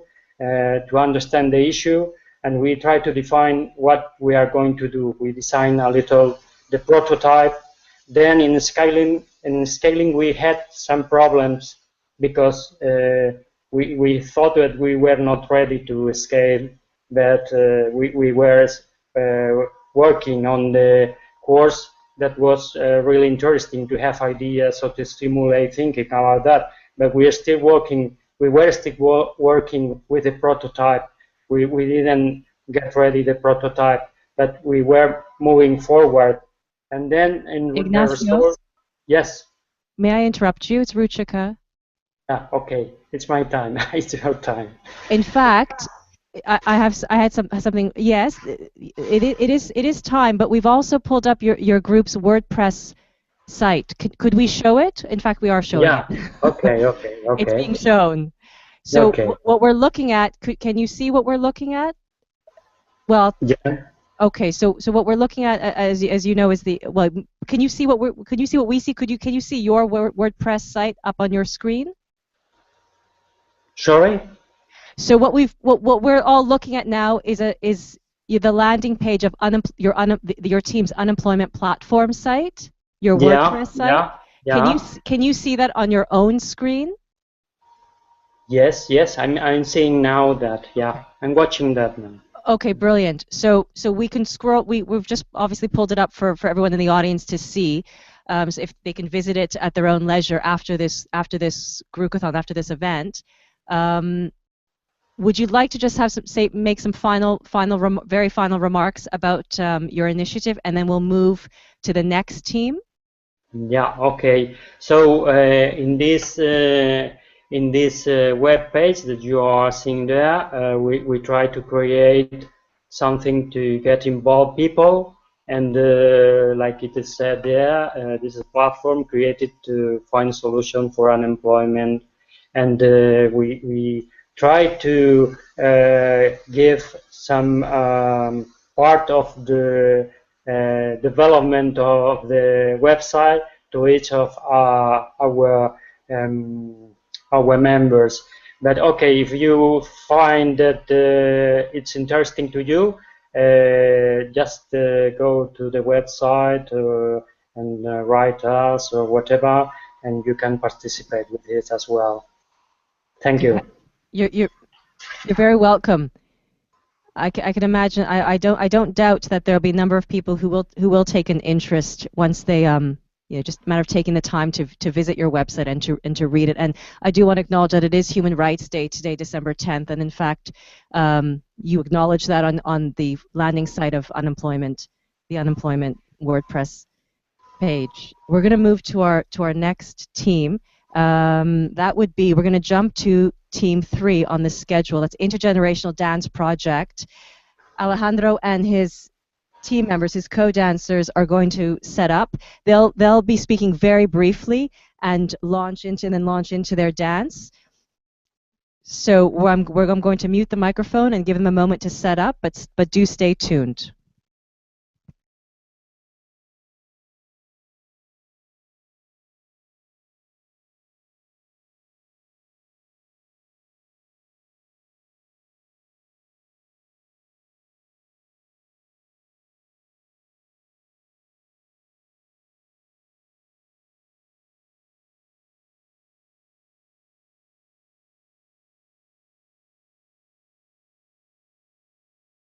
Up front? Please do. Yeah, you're welcome to. Okay. Yeah. You want to stay there? When I read stuff. Okay. So what I'll do is that I'll present from here, and then we'll move here for the workshop. She has the camera. Okay. I think the rest of us will just watch Perfect. you wherever, whichever corner you choose. No problem. Okay, so we'll start from here. Now it's a bit cramped, so I'm just gonna. I need to talk into the mic. Ah, yeah. Okay, I see. Here? Okay. Okay. So I'm okay. Do I have to look into the? Okay. Yeah. Okay. So hi everyone. Good evening. My name is Alejandro. I'm part of the intergenerational dance team. These are my colleagues. They're going to introduce themselves later. So the average Canadian spends around 8 hours a day in front of a computer screen, with very little time to exercise or to move their bodies. Okay, so there's very little time to compensate for those 8 hours. Can you identify the problem? And we want to change that. We want to change that. I think dancing and our teammates believe that dancing is essential for personal fulfillment, and it's also a great agent for rebalancing society. Okay, so to start off, I'm going to introduce Ellen, who is our team leader, and she's going to give us more of the goals, okay, of the initiative. Ellen? Thank you, Alejandro. Can you hear me? Okay, so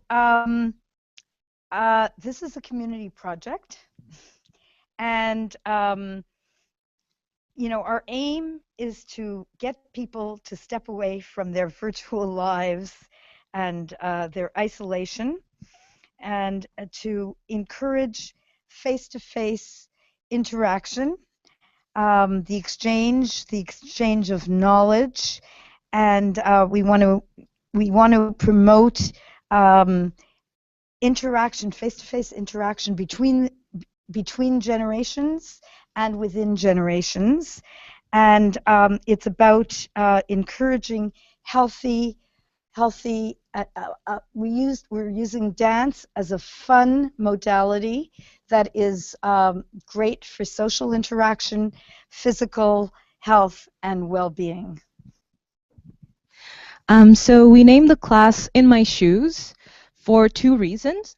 First, it's a dance class, and all you need to do it is your shoes. You don't need previous dance experience or special training. Secondly, those 3 words, in my shoes, have a deeper meaning and brings upon us a reflection of who we are and what we can do for others, like in my shoes, in your shoes. So that was one of our goals, to bring forward that sentiment of empathy towards others. So, and also to empower our community. Definitely. So now it's time to give a try. I'm going to ask you all to stand up. Stand on your shoes, please. Push your chairs and get ready to... Salika. Ignacio, wherever you are, get up. Oh. Oh, hey, get up. Okay. So just a quick word concerning what we're going to do now. It's a very specific kind of dance. It's not really dancing per se. It's more movement and a bit of dance. It's called body percussion. So we're using our bodies to move around, and we're using it as an instrument by tapping on it, by clapping, and by moving to the beat. So we're going to use this beat, which is a slow beat, okay, and move from one side to the other. Okay, so let's first establish that. Now, I'm not going to be able to clap my hands, but my colleague Zalika is going to be able to.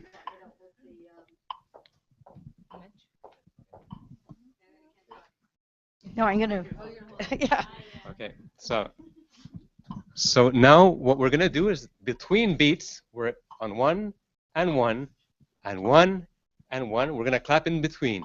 So 1 and 2, and 1 and 2, and 1 and 2, and 1 and 2, and 1 and 2. So what we're doing here is we're countering the beat.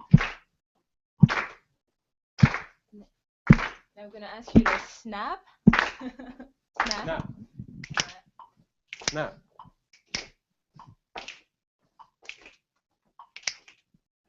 So it's one and We've lost the tempo. one, one, one, one, one, one, one, one. Chest. That's right. We're modifying the moves.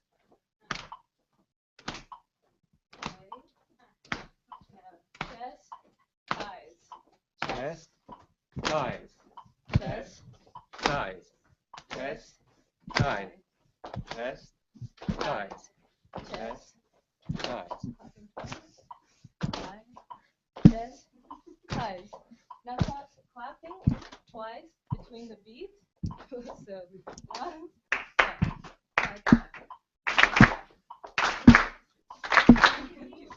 Okay. Whenever we lose the beat, follow the noise, the cue, so that you can recuperate your beat. Boom. Boom. Boom. Boom. And one easy way to recuperate it is to sing along. So it's boom, papa, boom, papa, boom, papa, boom, papa, boom, papa, boom, papa, boom, papa, boom, papa, boom, papa, boom. I'm screaming anyway. You don't need the mic. Boom, papa, boom, papa, boom, papa, boom, papa, boom, papa, boom, papa, boom, papa. Double chest, papa, boom, papa, boom, papa, boom, papa, boom, papa, boom, papa, boom, papa. Papa, boom, papa. You can tell me when to stop, but this can go on forever, and we can add many variations to this. As you can see, this is a very, very simple exercise. We can add complications. This seems very, very, very, say, bland, so to speak, but this is a beginning.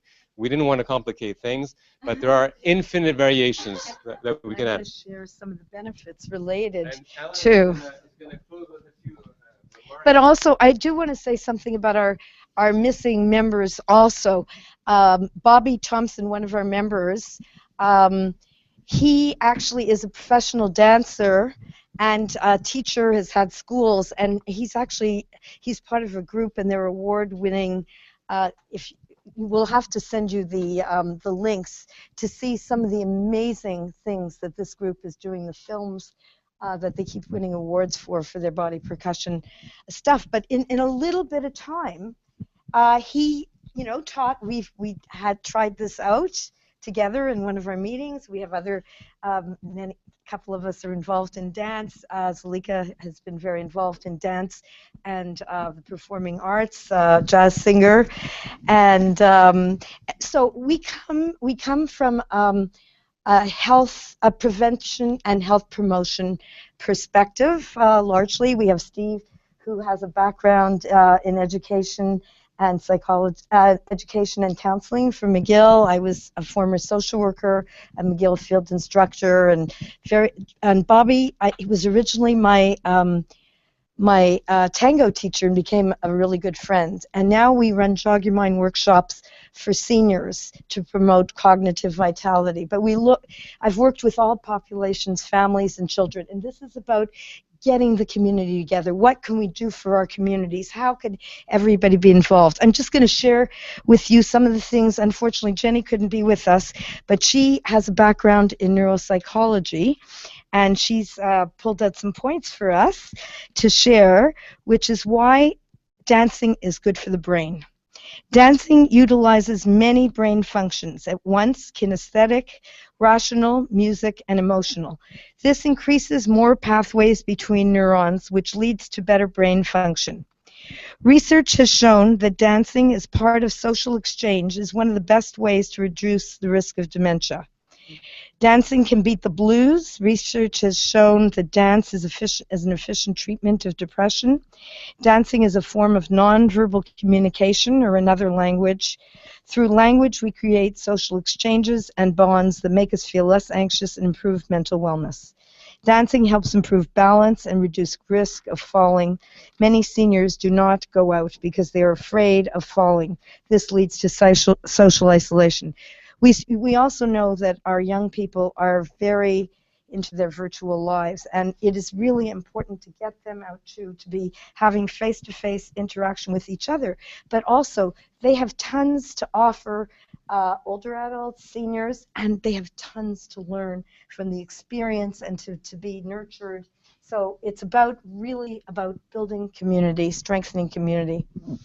So did you want to, did I forget anything that we wanted to?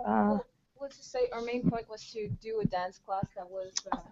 Yes. Our main point was to do create some sort of dance or a class that was going to be, everybody was going to be able to participate, and we found that body percussion was doing that, because although it's simple, it also has its difficulties. Like now we did the basic step, but there's many like evolution possible, and it's definitely something that everybody can give it a try. And this is not about competition in any way. It's about having fun and creating good feelings among people, enjoying. Another thing that I want to we have, thank you, Zalika, has now our Facebook page, In My Shoes. This is the In My Shoes initiative, is now online, and we'd like you to visit it, because as we develop this project, we'd like you to be aware of it. And I think you want to ask for some help. Well, yeah, sure. Yeah. Mike. Okay. Thanks, Ellen. I hope you enjoyed our brief presentation.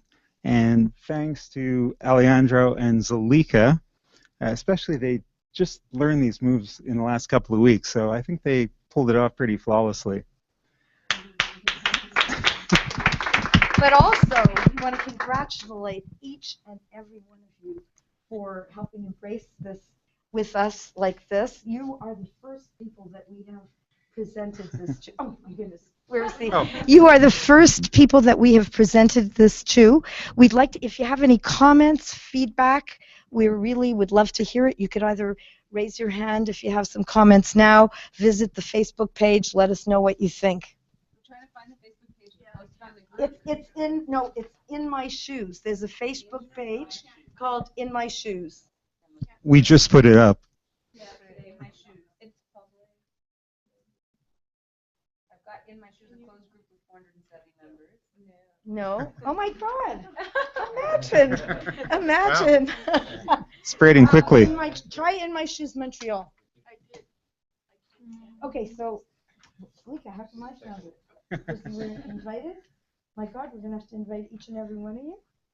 You can post the link on the group. Okay. Well, we hope so, with the amazing work that he's doing in Spain. With the amazing work that you're doing in Spain, we hope that you can join in this, and as well as all the amazing people that you're helping. Yeah, I don't know if we have any, if we just wanted to tell you a little bit about what happened. If we have a couple more seconds, let us know. Oh, great. Sure. Okay, So what happened is I found this the day before you went live, this course. And this is, I've been waiting for this all my life. And I realized this was an opportunity. I realized that this was an opportunity of a lifetime. So I set about recruiting some of my favorite creative and busy people. We're all really busy, but I managed to persuade them all, and we're very happy that that Alejandro found us. I just jumped on board at the last second, and that's how I found them. Yeah. Through the group, yeah. Through the group. Yeah, and we're really glad that he did. So anybody have any comments or feedback about what we could do to get this going? Because we haven't figured out a place yet. I do work a lot in the community. I do a lot of volunteer work, and Bobby and I run those workshops that I told you about. So we're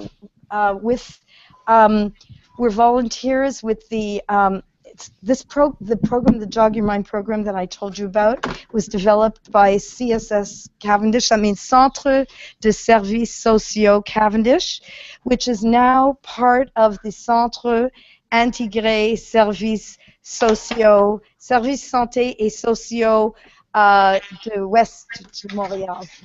So the west part of Montreal. So we're growing larger and larger, but we try to keep the focus community-based. Bobby and I are volunteers.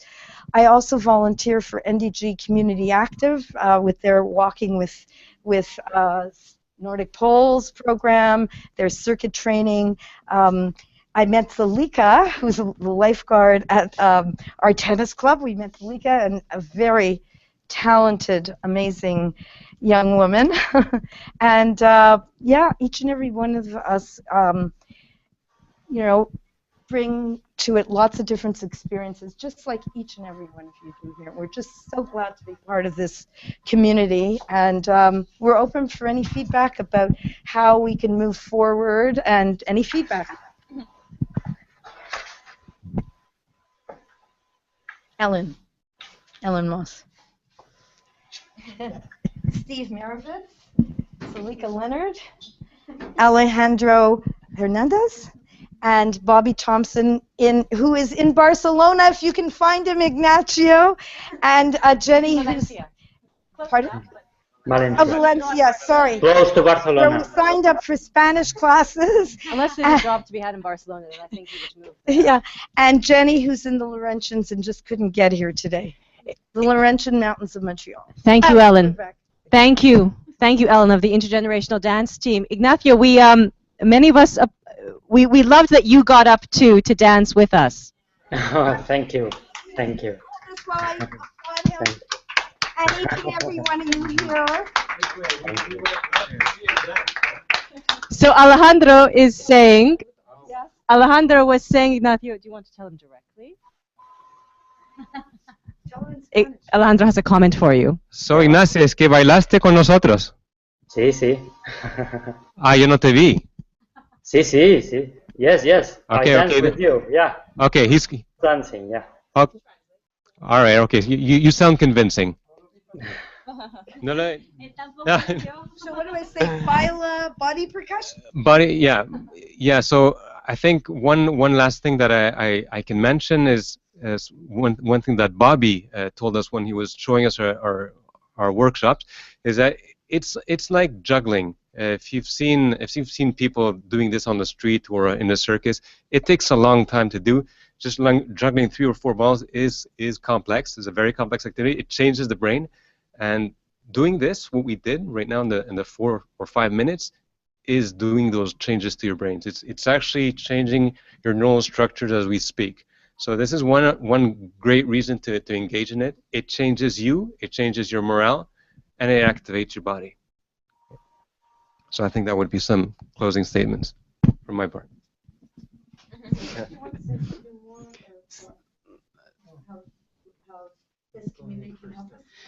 So I'm going to come back to that in a second, but Ignacio, it's so nice to meet you. Nice to meet you too, Deborah. It's been great working with you. And you asked a question about, you didn't know, well, it wasn't really a question. I don't know if it's leadership or not, but, you know, that's kind of what I did. I have to say that I was totally fascinated by how you engaged the community.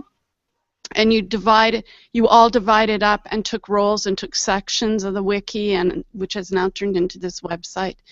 I thought it was very creative, and you did a tremendous amount of work, and it wasn't just you, although you did a lot, because I think sometimes when that happens, it's easy for one person to dominate and then everybody just falls away, but that didn't happen with you guys, so I was really impressed, so good work. I think we reached a point of participation in session 3 or 4, but then was lower. I don't know if that happens with other groups. It did. But, that was a moment where things did drop off for some teams. Yeah, because maybe it's not the availability of time of people. Maybe it's too long. Work maybe to 10, 12 weeks together. 12 weeks maybe is too long. Some could happen to you, or maybe you can maintain the availability of time. We were all around 30 or 40 years, even more, Swarna. So it could happen that it's difficult to maintain the dedication and availability to do work with that. Well, I think the other thing that happened in some of the other teams that I saw was that the prototyping became real, and they jumped, instead of doing paper models, which we talked about earlier, they jumped to actually trying to do stuff, and it got overwhelming. But you guys actually started with a paper prototype and worked your way up to doing the real thing. So there were a couple of things. I think it would be good at some point to debrief about the things that you did and didn't do, just to learn from that. So I just wanted to say congratulations. Thank you. And for you guys, if you're looking for a community space, do you know about Le Salon 1861 that's in Little Burgundy? So I'll post something on because I think it might be a good connection with what they're trying to do in the community. Le Salon 1861, 1861. 1861. Okay. So, but I'll put it on the group Facebook, so you can check it out and see, because they're trying to do a lot of community events, and I think there might be something here. Yeah. Ignacio, I just want to tell you, Steve and I watched the live session with you, and we were just so moved. Not today. Today, again, we were happy to hear from you. But when we watched what you were doing, we were just so touched and moved by what you were doing. We were just really, hats off to you. What you've done is just incredible. Thank you. Thank you. I'm sorry?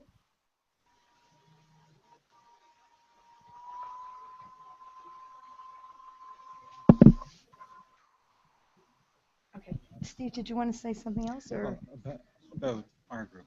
Ignacio. Okay. Yes. So we thank you for the PowerPoint that you sent us. We've pulled up one particular slide. There are of course, this is a 15-slide PowerPoint. Thank you, and we'll make it available, which was your request, to the GRU community. Yeah. So the slide that I've pulled up is number 4. Yeah. The map of that shows the unemployment rate by country across the globe, and my thought and Frank's thought was that dancing could alleviate a lot of people's stress, whether they're overworked or underworked or seeking work, whatever the case may be. Yeah, probably, yeah. It's a high rate of unemployment in some areas, yeah. But do you want to comment about this particular slide or any aspect of your PowerPoint, because we do have it up on the screen, and the audience assembled here? Yeah. This one is showing the areas of the world where unemployment is high, and we are seeing that some areas of Europe are affected, like Spain and Greece and others that maybe were not some time ago. And maybe and then Africa is quite low as well, high rates of unemployment as well. But okay, we in 5-10 years time or 7 years time can change a lot the situation. So the risk of this is quite high. And the following one, if you show the following one, we can see the evolution of unemployment in several countries. So it's just Europe that we can see how different are European countries. We can talk about Germany having 6 or 7 unemployment rate, or but then you have Greece and Spain that are around 22, 23 right now, or something like that. So it's quite different. They talk about European Union, but the situations are quite different, and that's the differentiation what I was doing about structural unemployment and frictional unemployment. Could be that there is cyclical unemployment as well, but okay, it's just to show that there are some structural problems that can affect unemployment as well. And then we have as well, if we move forward a little, we can see as well the brainstorming about unemployed needs, if we have time. I don't know, just to show how we did a little, what was, we did a brainstorming week where each of us could say something. So we had an open document, just with open for participation, a contribution. So just to think about the issue. So it's what I told you about personal needs, family needs, and all we were talking about. And then if we move a little forward, we will see as well the other one, that it's about reasons, situations, and solutions that we were working. So this was done to see a big picture of the problem, and like a base for working from here. And that was nice because everybody was involved, and we have a lot of opinions, and we can work with a lot of knowledge. Okay, and then that's all. Okay. So, and at the end, we say this is not about jobs, this is about people, and that's an important point. So we have to focus on people, not in jobs. It's about people. So, so why don't we start a conversation about why can we actually, how can they take their prototypes forward? Like, I mean, the international dancing team has a prototype, which is a right, kind of a class. So what can they do with it now, from now on, right? And Ignacio, although you have a website that is an amazing website, there's so much information you guys put there. But I kind of like the idea of the support group that you were talking about, and maybe like to hear what do you have in mind about the support group, and maybe you can launch something in there, and maybe we can give you 2 or 3 ideas around the support group. So why don't we focus a little bit on the prototypes and the actions that what they can do to move forward. We were thinking as well about support group. We were thinking about create a circle of support. We made a Facebook group to support, to create the structure, but it's difficult. We are thinking, okay, I'm saying that we are thinking about participation now in our team is quite low. So sometimes I'm I'm the only one. I'm fostering participation and so on, but it's difficult to get involvement from people right now. But support. We want to create that structure to involve people in the project, but it's difficult to say how. Sometimes it's difficult. Yeah, I don't know if you have an idea and then can help. I'm gonna take on.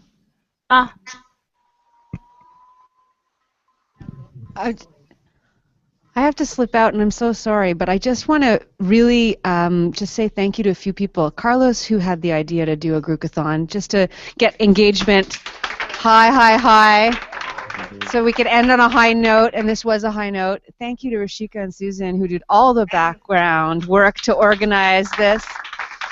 To Frank and Sashka, who are making it look easy with the videography and the technology. I have no idea how you guys do that. And obviously, thank you to the facilitators who continue to be as engaged as you are, and everybody who joined us online. This is not the final thank you. I mean, I'm sure there's going to be some thank yous in about 25 minutes. Who's what? Oh, yeah, okay. Take a picture of this for my husband. Yeah, right. Oh, Lord, okay. Who does this? Is this Frank?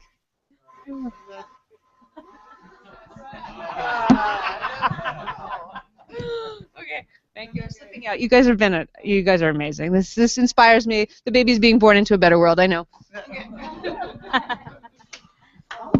Okay. Yeah, I know. Baby's gonna have lots of aunties and uncles and grandparents. And yeah. Sorry. You still talking to me? Yes. I said this baby's gonna have lots of aunties and uncles and grandmas and grandpas. Oh, look, auntie.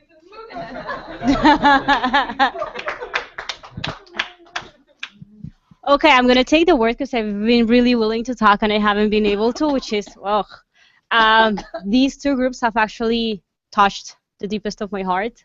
And explicitly, I'm in labor relations. That's what I'll do for a living, or at least that's what I'm spending my few years in university.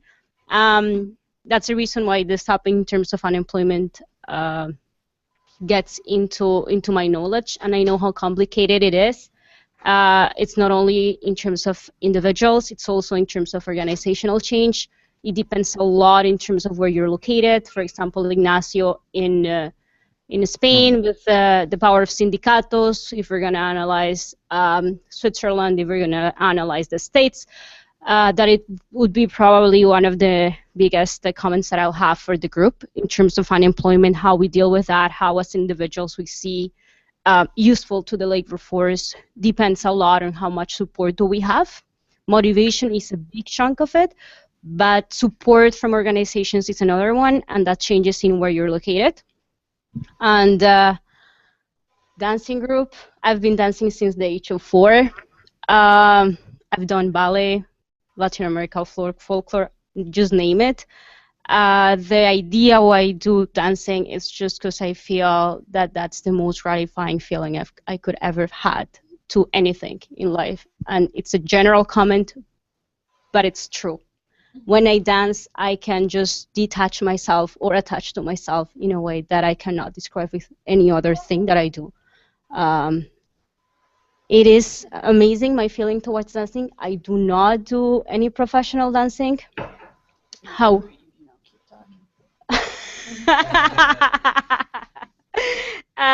The point? On Saturday? There you go. My point in that just dancing itself is I would love to proliferate this idea of what dancing can do for you, what any art can do for you. I cannot translate it into like drawing. I have friends which do it in drawing. I have friends who do it in singing. Fortunately, I'm the worst drawer ever. I cannot picture myself singing either just in the shower. But dancing is my connection, and I think what will proliferate this idea in generations is just the feeling. The younger you start, the better. I have 2 nieces, and I say, like, if you just attach them to that world and see it from the feeling side, in terms of expression. That's why I like the project in terms of its percussion. It's something that anyone can do at its own level of difficulty. So that's a big heads up. Are you a PR agent? Yes. We're really thrilled to meet you. I'll be very interested. My only point there is just in terms of feelings and this creation of an alternative. We come back to like what dancing can do for you or what any art can do for you. And sometimes we tend to see like I'm Latina and I dance salsa. So because I dance salsa, it's just so impossible to like dance anything. And I'm like, I don't dance salsa to like go clubbing with Rashika tomorrow night. I just dance for the expression, and that brings many things in the outer life and motivation with it, and coordination, which is another thing. But it's just seeing not dancing as an extracurricular activity. It's seeing an art as a part of your life that is just going to do so much good on you, and that's a good way to advertise something. I was clubbing. Dancing. I see. Everything else was social support. Here's a comment again here. Okay. This is a comment for Ignacio. I'm hearing what you're saying, and I'm thinking of how ASEM, our organization, was founded, because in the Greater Plateau of Montreal, which was then a poor neighborhood, people wanted to see, as a response to unemployment, they put their resources together, and that's how ASEM was founded, because they said, let's get together. What is it that the community needs? They need access to credit, and how are we going to get it? Bring investors on board and lend to people so that they can start their own businesses. However, I know it's not ideal. Not everybody wants to start a business. I think most people want to have secure employment. And so I agree that there are structural problems. We don't have all the solutions. But one thing that if I may make a suggestion that you can consider, when we talk to people in our communities, and when we say that we offer financing for people who are poor, then they look at themselves and say, they don't want to be named poor. They don't want to be named the names that we'd like to give them. It's about, and that's why when you say the unemployment platform, it's a reality. Let's face it, unemployment is their reality. But can the word be turned around to something, to have a spin that is positive, that is more inspiring, that people don't want to be grouped as unemployed? I know. Yeah, I think you are right, because I have the same question, because it's like an employment is a temporary situation where anyone want to be. All people want to go out of unemployment and doesn't want to be identified like unemployed. So you are right, but I don't know. Maybe to get together all people and to have a feeling of that issue and the problem. Maybe it's right to have that name, because if you say, okay, creative people for I don't know, okay, maybe it's now time to get together all people. I think it's really the feeling that to find or to try to get people involved in this movement is difficult, because nobody wants to be identified as an unemployed. They want to get employed. So this is a difficult question. If I may say something, thank you for something I wanted to say earlier. Oh, I can hear you. Can you hear now? Okay. What I wanted to say is. It's not. Sorry, it's not working. Okay. All right. Thank you. What I wanted to say is, when someone is unemployed, there's a whole family involved. There are children, there are grandparents, there are parents, and I think it's important to have support services for families, families of young children, families, activities.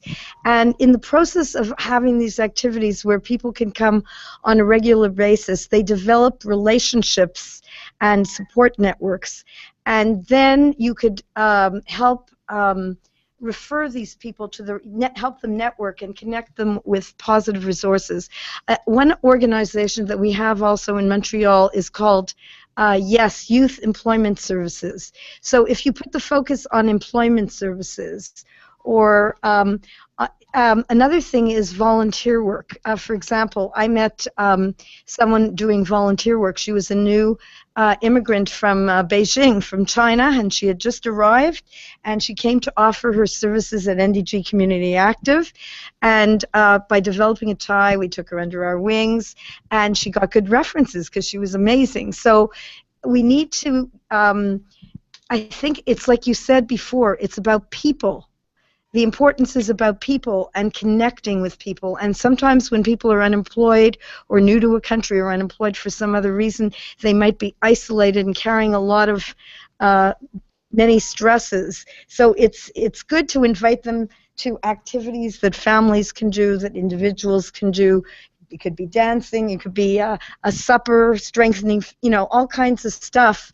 And then, link people with other appropriate resources, or somebody may know someone, or we're looking for somebody that's doing this, that, or the other. So I don't know if that's of any help, but I have a lot of experience for many years of working with families, disadvantaged families, new immigrants, and a lot of times they're very capable people. They're new to the country. They've come from traumatized situations. So if you want to contact me through the Facebook page or something, maybe we could exchange about some ideas. Okay, thank you. Thank you. I don't know at what time we're going to close, so I'm going to add this now, and this is not to put an end to the discussion by any means, but I want to be sure to get it in. We also have to thank Henry, who's not here and who's not participating in this today, because really the thrust of this MOOC came from Henry. The focus of the MOOC, we were part of a team that co-designed it, but the push really came from him to do this. And I'm amazed at the groups who presented today and the wonderful, wonderful directions that they all took. Ones who are struggling, ones who are not struggling, ones who are further along, ones who are just at the initial stages of what they've done. But just what came out of the group itself and what came to fruition today, and I'm expecting that there's going to be lots more on the Impact Gallery, not just the groups that presented today, but everyone who's been participating. And he really, really looked forward to seeing this and to seeing what some of the groups could do. So I know he's going to look forward to seeing the recording of this, and his idea is, even if there is one initiative that comes to fruition and really makes a change in the world, then it was all worth it. So, thanks, Henry. We miss and love you, and we are so inspired and grateful that you came up with this. Yeah, I think we can wrap it up soon. Right? The other team it's.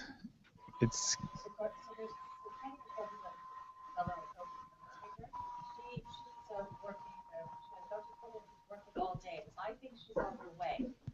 She hasn't replied to an email, but she's very much hoping that out of this panel, which ends at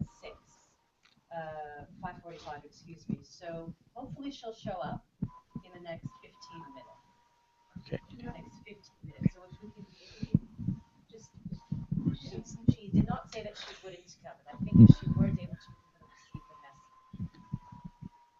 We could stay online 15 or in this room for 15. Is she the school visitor? No, that's Eileen. So Eileen did not come online today. I don't know the reason, but yeah, Fast Fashion Crusaders is Tanya Michelle's team. She's based here in Montreal. She's a fellow facilitator, just like Deb, Laura, and myself, and Susan. So Carlos, what are you thinking? What do you suggest? Etienne from Transitions.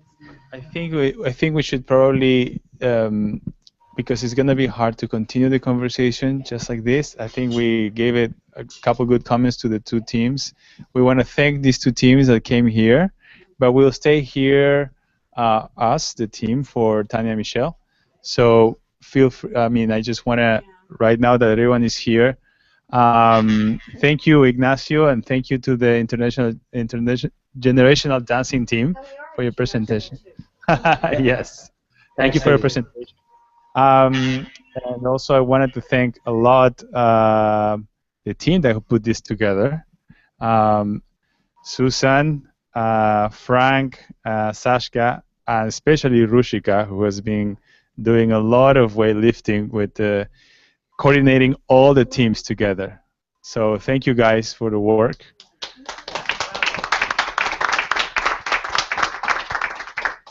And well, thank you so much. So if you feel free to, if you have to go, it's okay. You can go. We're gonna stick around for Fast Fashion Crusaders. Yes. Could we somehow have a connection about how we continue to be involved with the community? The group community? Yes, we would really like to remain involved with the group community, and I think we feel like we're just getting started in some ways, so we'd like to be there for you guys and to stay involved if we can continue with part 2 in some way or other. So I'll As speak, and maybe coaching, Carla as can continuing. speak. We were due to have 2 group retreats of the design team, the 4 of us, one tomorrow and one Monday, which we're not going to do. I mean, the 3 of us will meet, but we're not going to do, and it was brainstorming for Group 2.0 because we're going to wait for Henry. That's good. And so that'll take place probably sometime in February, and we'll have to work with McGill to see where we go formally.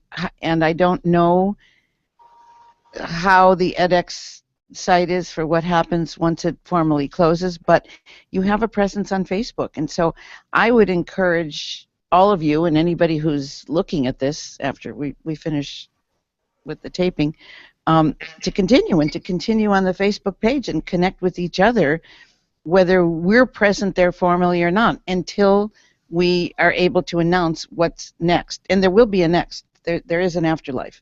So there will be another one. We just don't know what form it's going to take yet. So we're going to make some changes to it, obviously, and have a different kind of process, and don't know what platforms or anything yet. So that's all to come. The group lives. Right? As long as the chocolate will flow. So I have to say, I think, thank you for the. Sorry, can I speak? Yeah. So thank you for the group. I think it has been a very stimulating group or course, and I think it will bring something good for us. I think as society, maybe not for the short term, but I think some good things will happen in the future. Sure.